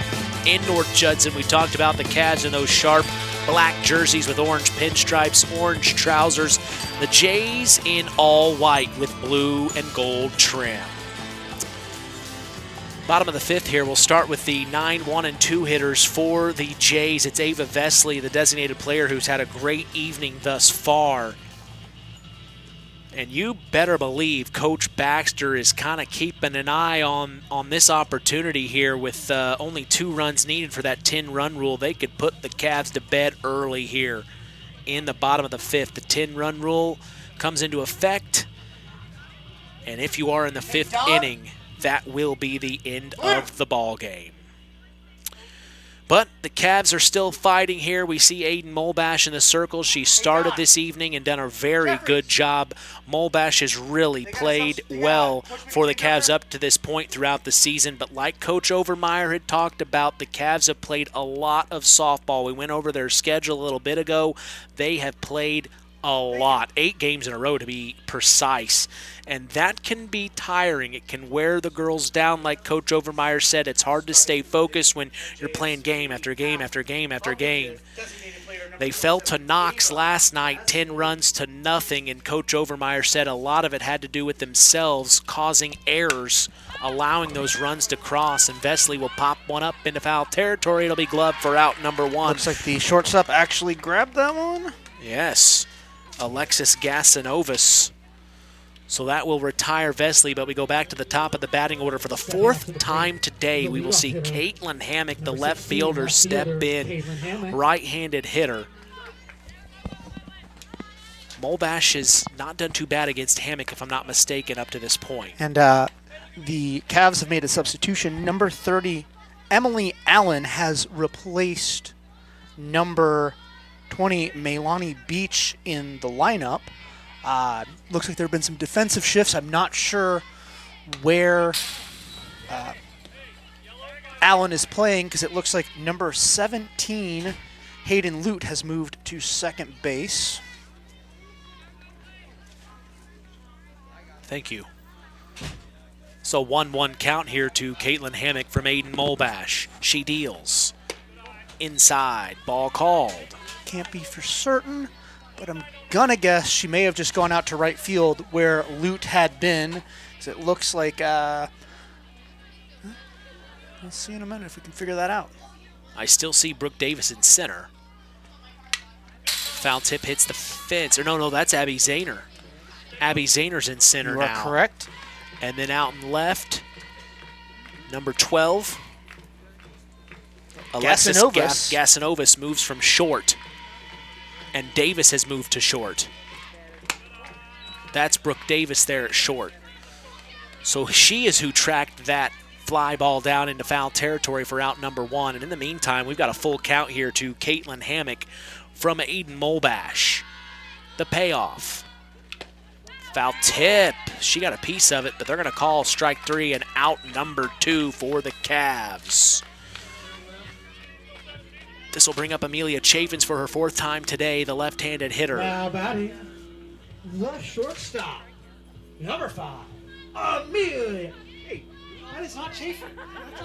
That's Olivia, man. It's Olivia Tim stepping in. Mitch up here. That's Olivia Tim. You know that. So Olivia Tim steps in, the left-handed hitter.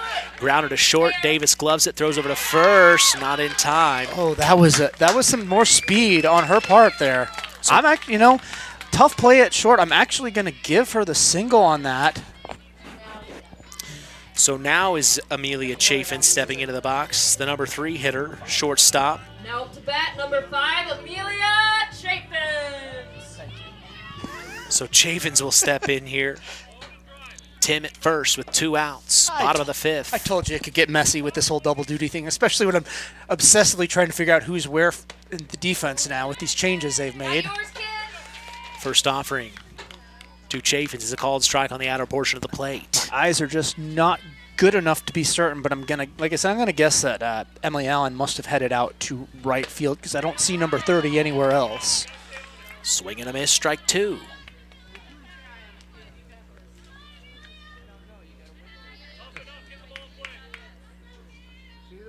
Molbash trying to get this out here to keep this game rolling. We'll stop obsessing now and pay more attention to the game. 0-2, swing and a miss, strike 3 and out number 3. No runs, 1 hit, no errors. As that is the bottom of the 5th, we'll take a break and come back. Top of the 6th is on the way. The Cavs have got to get something going. There's a trend happening around the educational world. More and more high school graduates are attending smaller community colleges to start their educational journey. At Marian University's Ancilla College, we welcome students from all walks of life.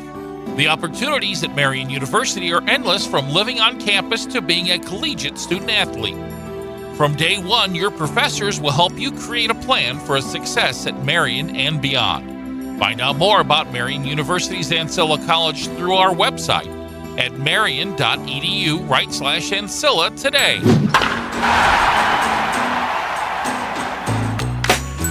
Web Printing and JT Shirt Shack in Winamac is proud to be part of the broadcast this evening. Web Printing and JT Shirt Shack provides all your printing, screen printing, apparel, and embroidery needs. Call 574-946-3551 and ask for Tina.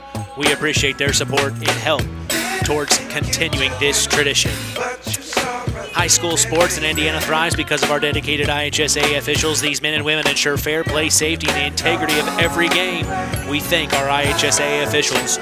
You make it all possible.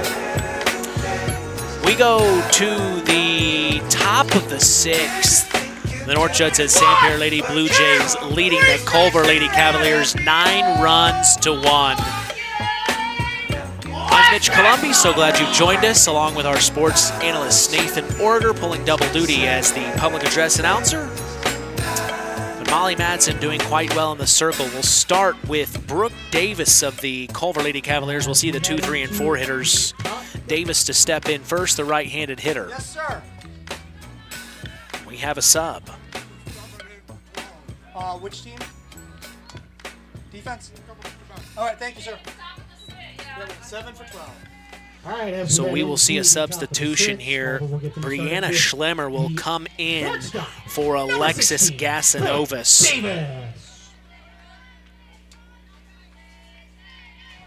But right now we will see Brooke Davis step into the box here for her 3rd time today.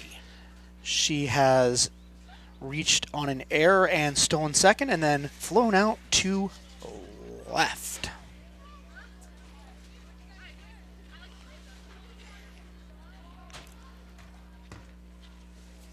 And we just had our very own Emma Baxter here awe the crowd with her rendition of Take Me Out to the Ball Game. Swing and a miss. Strike 1 from Davis.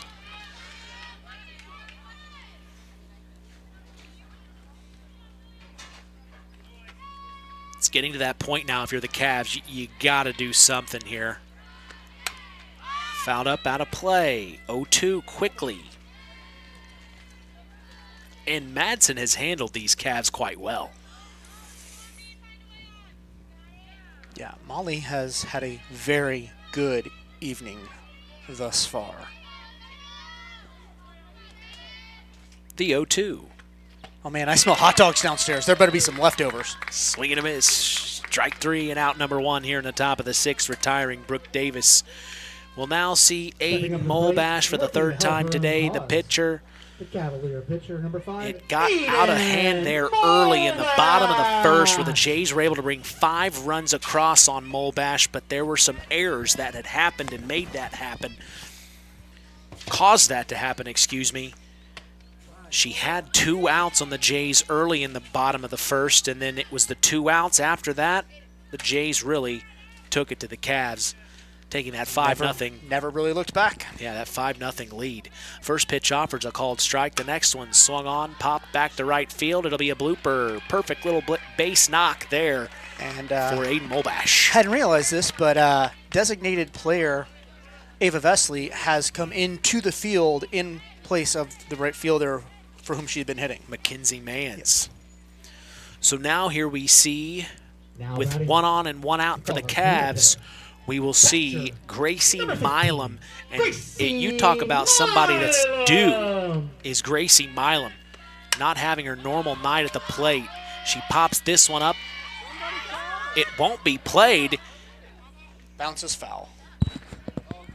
That looked fair. It crossed the inner line. I see. It was between the inner and outer lines there. That's what happened.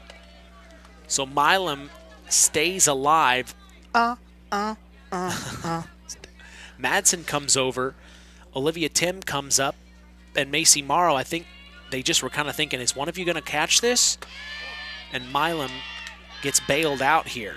She'll take the next pitch for a 1-1. Ball up top. Milam needs something here. Foul tip. Hits the fence.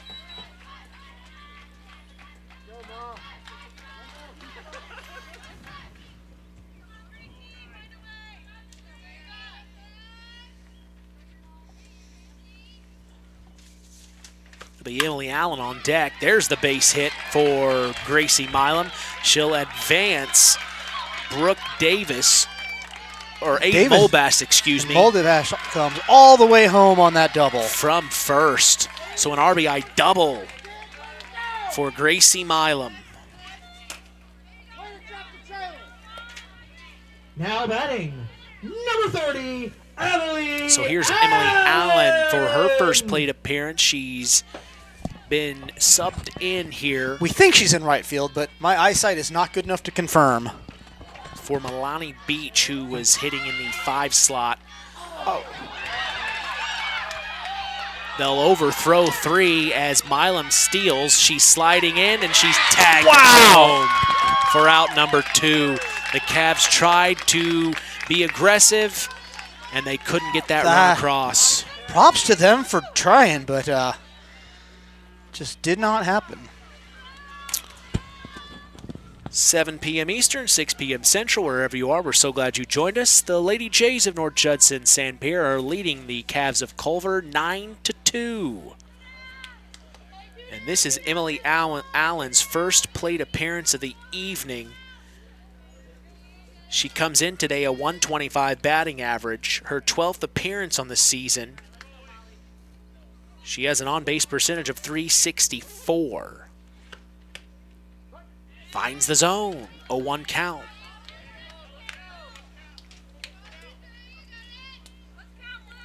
Two outs here in the 6th, nobody on. A 1-1 count. The first pitch was a ball, then that's what they threw down to third. It was overthrown, and then they throw home, and they tag Milam. So now here's the 1-1. Swing and a miss, strike 2.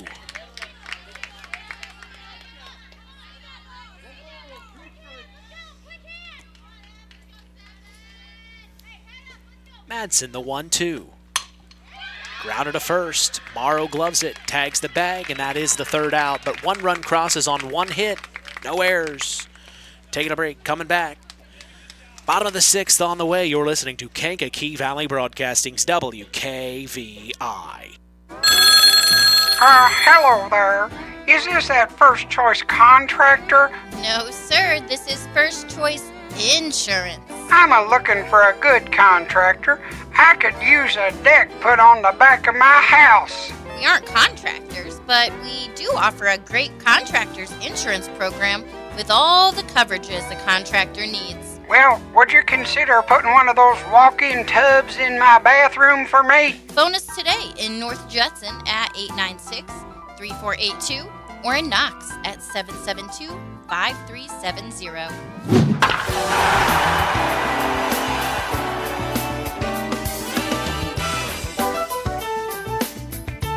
9-2, the North Judson-San Pierre Lady Blue Jays lead the Culver Lady Cavaliers here on WKVI. Mitch Columbia along with sports analyst Nathan Orger. Aiden Molbash still in the circle for the Cavs. And for the Jays to start things off, we will see Molly Madsen for her 4th time today already. Starting things off in the Blue Jay half of the 6th, the pitcher, number 7, Mad Dog Madsen. Quite a day it's been for Molly in the circle today. So, home plate umpire Don Jeffries let me know this before the last half of the inning, but we didn't see her come up to the plate. In left field now is, for Culver, number 7, Brianna Schlemmer, who has subbed in for Alexis Gasanovas.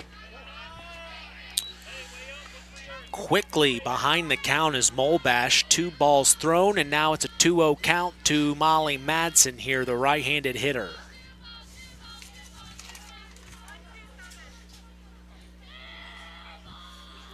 Molbash. Foul tip.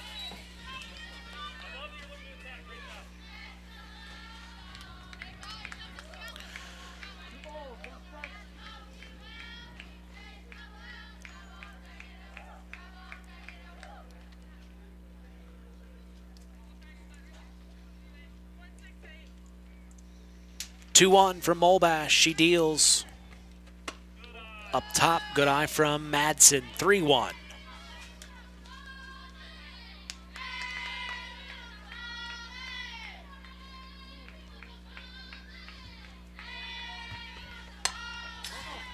Foul tip again. So full count here from Aiden Molbash to Molly Madsen.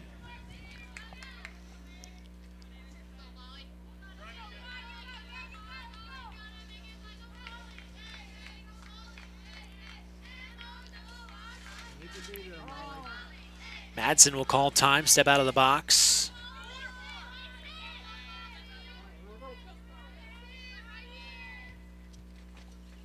Swing and a miss, strike 3, and going down swinging is Molly Madsen for out number 1 here in the bottom of the 6th. It'll be all up to the top of the 7th for the Cavs to do something here if they are able to keep the game going, but as we sit right now, down by 7 runs, that could be very challenging for the Cavs.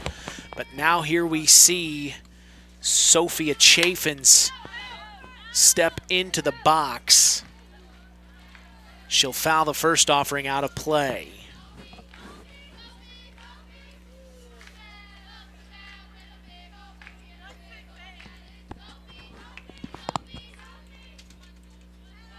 Next pitch. Ball called up top.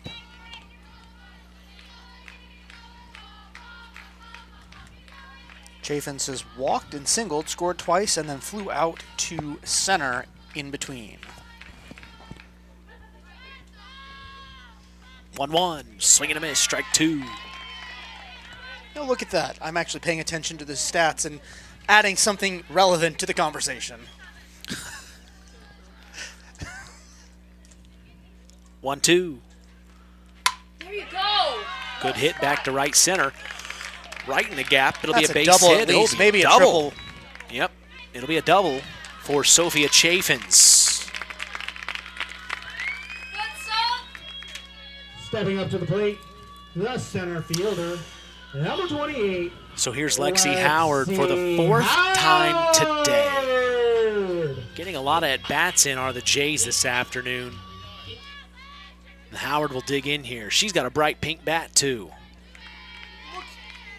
Looks a little better with the blue and white than with the black and orange. Ooh. Little chin music.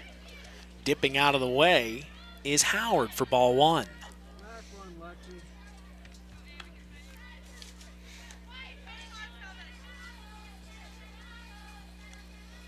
Next offering. Strike called. Little check swing, but wasn't sure about it. Funny thing to notice, check swing and almost kind of like a check strike call. Yeah. Wasn't his normal strike. He was like, strike. Swung on. It'll be gloved by the shortstop. Brooke Davis, I believe, is over there now. For out number 2, it keeps Chaffins at second in scoring position. And now we will see Macy Morrow. Number 14, Macy Morrow. Right-handed hitter steps in. Morrow. Molbash to deal. Macy has reached safely on an error and scored. Singled and scored. Singled and then advanced to second on the throw and been left stranded. So not a bad day for the first baseman, Morrow. Molbash, the 0-1. Low.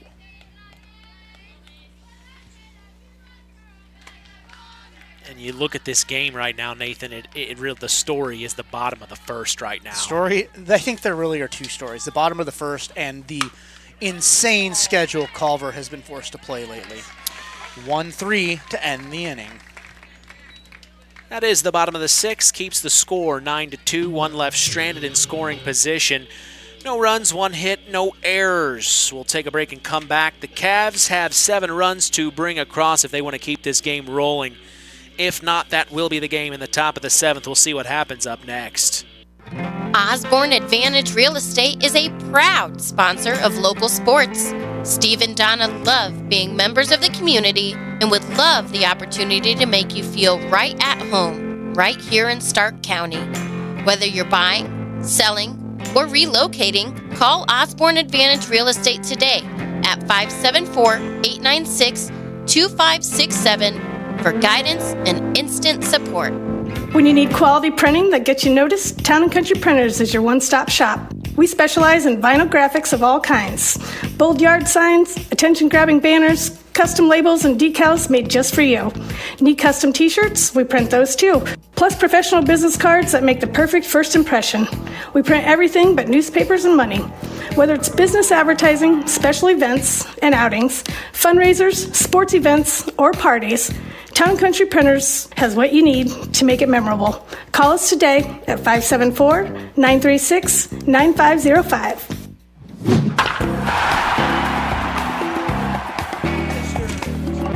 We go to the bottom of the 7th. Mitch Columbia along with sports analyst Nathan Orger here on WKVI. We'll see Savannah Schlemmer, the 6, 7, and 8 hitters for the Cavs, seeing if they can keep this game alive, down by 7 runs, 9-2. First pitch offered from Madsen is a ball.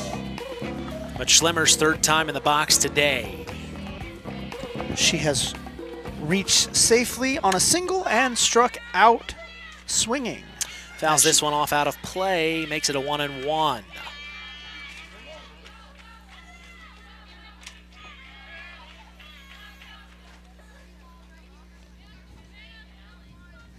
believe she was Molly's 501st strikeout of her career.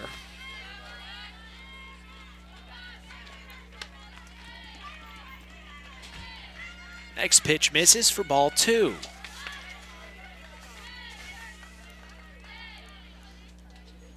Madsen, the 2-1.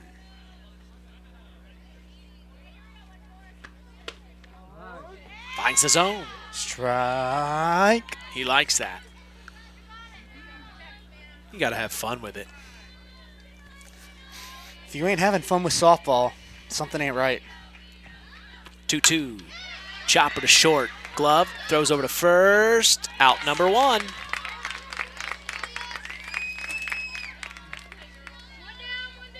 And this will bring up number 7, Brianna Schlemmer. Now batting for her first time today. She was subbed in for Alexis Gasanovas.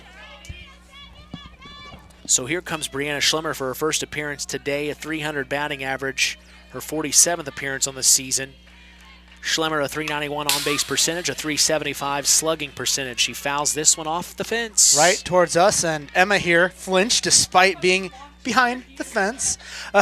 She's got the huddle camera, and so she's got the screen right in front of her, and it felt a lot closer to her than it did to us. 0-1 in the dirt.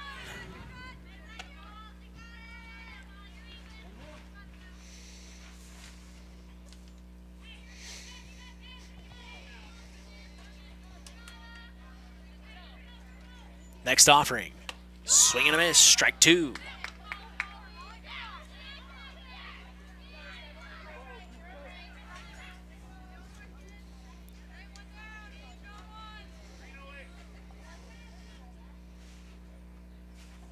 Next pitch, in the dirt, ball 2.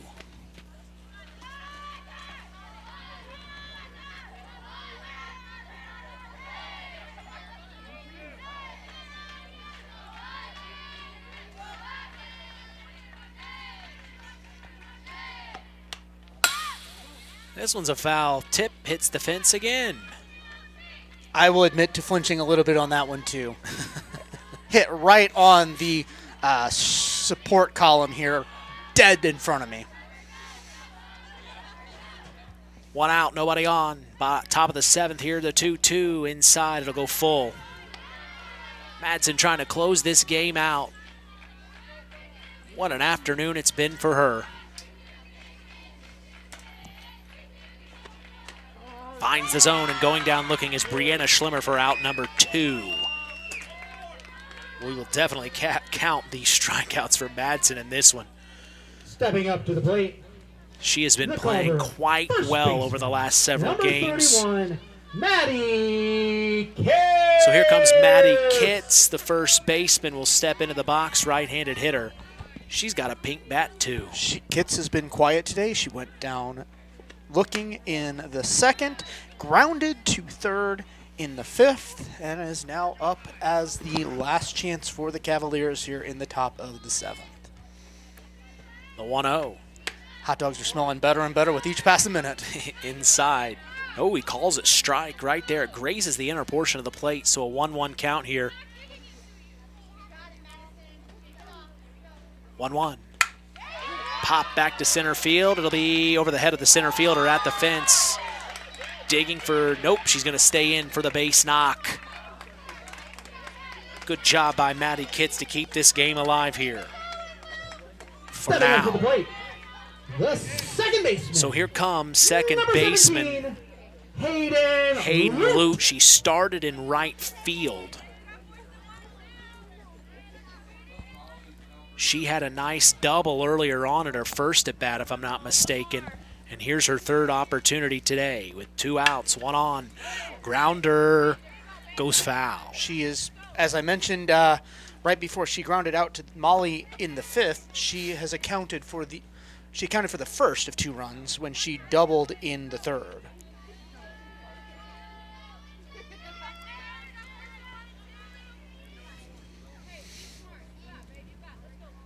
Oh, 1 from Madsen to Lute. Low.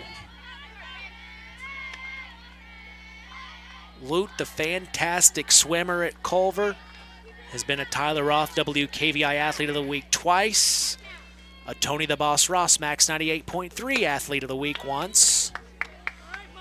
Next pitch swung on a miss, strike 2.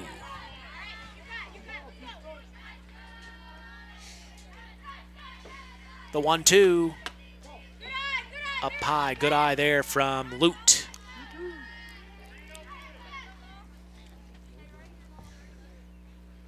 Two. Finds the zone, and going down Lute looking is Hayden Lute, and that will be the ball game. 9 runs to 2 is the score, and the North Judson-San Lady Blue Jays will beat the Culver Lady Cavaliers and give the Lady Cavs their first Hoosier North Athletic Conference loss of the season. The Jays make it happen. We also congratulate Molly Madsen on her 500th career strikeout. It happened here in this ball game on WKVI. The top of the 7th will see no runs, 1 hit, and no errors. But like I said, the final is 9 runs to 2. We'll take a break, come back. Our Collins Insurance postgame show is next. We'll also have our Stark County Co-op play of the game. Don't go anywhere. You're listening to Kankakee Valley Broadcasting's WKVI. It's hard to believe, but time sure does fly by. Collins Insurance Agency in downtown Knox are celebrating over 30 years of taking care of all of your insurance needs in our communities. If I could turn back time. And we're not going anywhere. Stop in and see Jim and the crew at Collins Insurance Agency in downtown Knox. Insurance you can count on from a business you've trusted since 1989. Proud presidential partners of Western Reserve. Pulaski Memorial Hospital. Quality care closer to home. Pulaski Memorial Hospital is all about community and keeping our community spotlight shining on the accomplishments of our youth.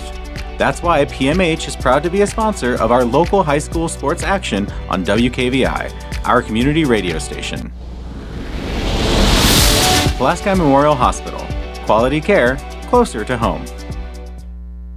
When you need quality printing that gets you noticed, Town & Country Printers is your one-stop shop. We specialize in vinyl graphics of all kinds. Bold yard signs, attention-grabbing banners, custom labels and decals made just for you. Need custom t-shirts? We print those too. Plus professional business cards that make the perfect first impression. We print everything but newspapers and money. Whether it's business advertising, special events and outings, fundraisers, sports events, or parties, Town & Country Printers has what you need to make it memorable. Call us today at 574-936-9505. Welcome to the Collins Insurance Agency's post-game show.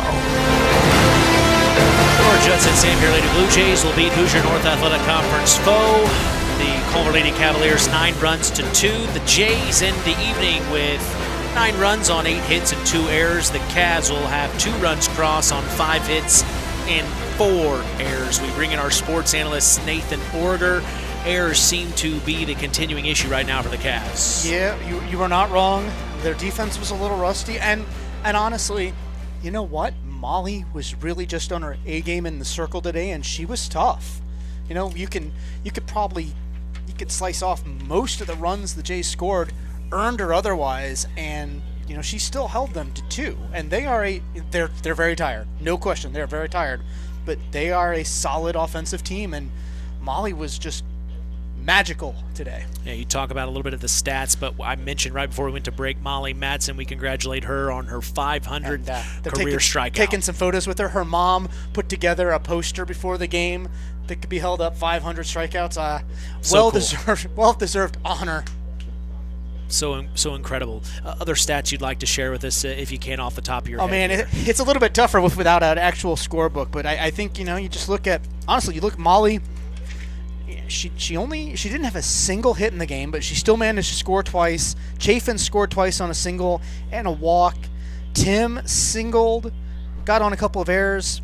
There's just a lot of production, you know. I assume Molbash was tired in the circle, just like everybody else on the team is after crazy schedule they've played. And the Jays just stepped up. 4 Lady Jays, I think, each scored 2 runs and thus accounted for almost all of the runs scored. We'll take a break and come back for our Stark County Co-op play of the game here in the Collins Insurance post-game show. We appreciate you joining us. Don't go anywhere. Stark County Co-op play of the game is up next. Pulaski Memorial Hospital. Quality care closer to home.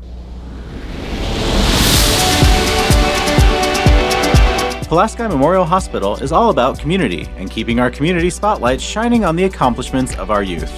That's why PMH is proud to be a sponsor of our local high school sports action on WKVI, our community radio station.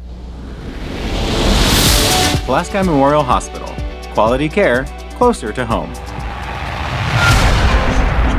It's time for the Stark County Co-op play of the game. Let's return to the voice of WKVI Sports, Mitch Columbi. Big H&A win for the Jays. 9-2 is the final. Our Stark County Co-op play of the game, Nathan. It is the 5th batter Molly Madsen faced when she threw her 500th strikeout. I mean, you know, you can look at some of the offensive plays the Jays made, but at the end of the day, you know, I mean, you pause the game, I'm screaming at the top of my lungs through the microphone like a weirdo. Like, that's a big moment for the Jays to really, like, hype them up. And, you know, it kind of throws, I think, there's a risk that it throws the Cavaliers off their rhythm, too, when there is that pause in the game. Yeah. And it's just such an incredible feat. Like, huge. Congratulations to Molly on just absolutely crushing it as a pitcher with that 500th strikeout today. Well, it is time now for our Ashley Derrickson 5-star player of the game, given in memory of Ashley Derrickson, a 2008 graduate of North Judson-San High School who battled cancer throughout her high school career before losing that battle on December 12th of 2008. And we'll tell you who's earned that honor after this word from 5-star. 5-Star, the largest meat and grocery store in the area, focused on quality, value, and customer service. The 5 stars in the name of the store come from 5 family members of the original owners serving in World War II, each one represented by a blue star on a flag hanging in the front window of the family home. That's why even decades later, 5-Star is known for its dedication to service. Now that dedication means savings for you. 5-Star, one of the We Care stores, the area's largest meat and grocery store, focused on quality, value, and customer service. Located, you know where, in the Knox Mall. We turn things over to our sports analyst Nathan Orger for our Ashley Derrickson 5-star player of the game. It's Molly Madsen. It's Molly. She, you know, not an exceptional day at the plate, but she did get on twice.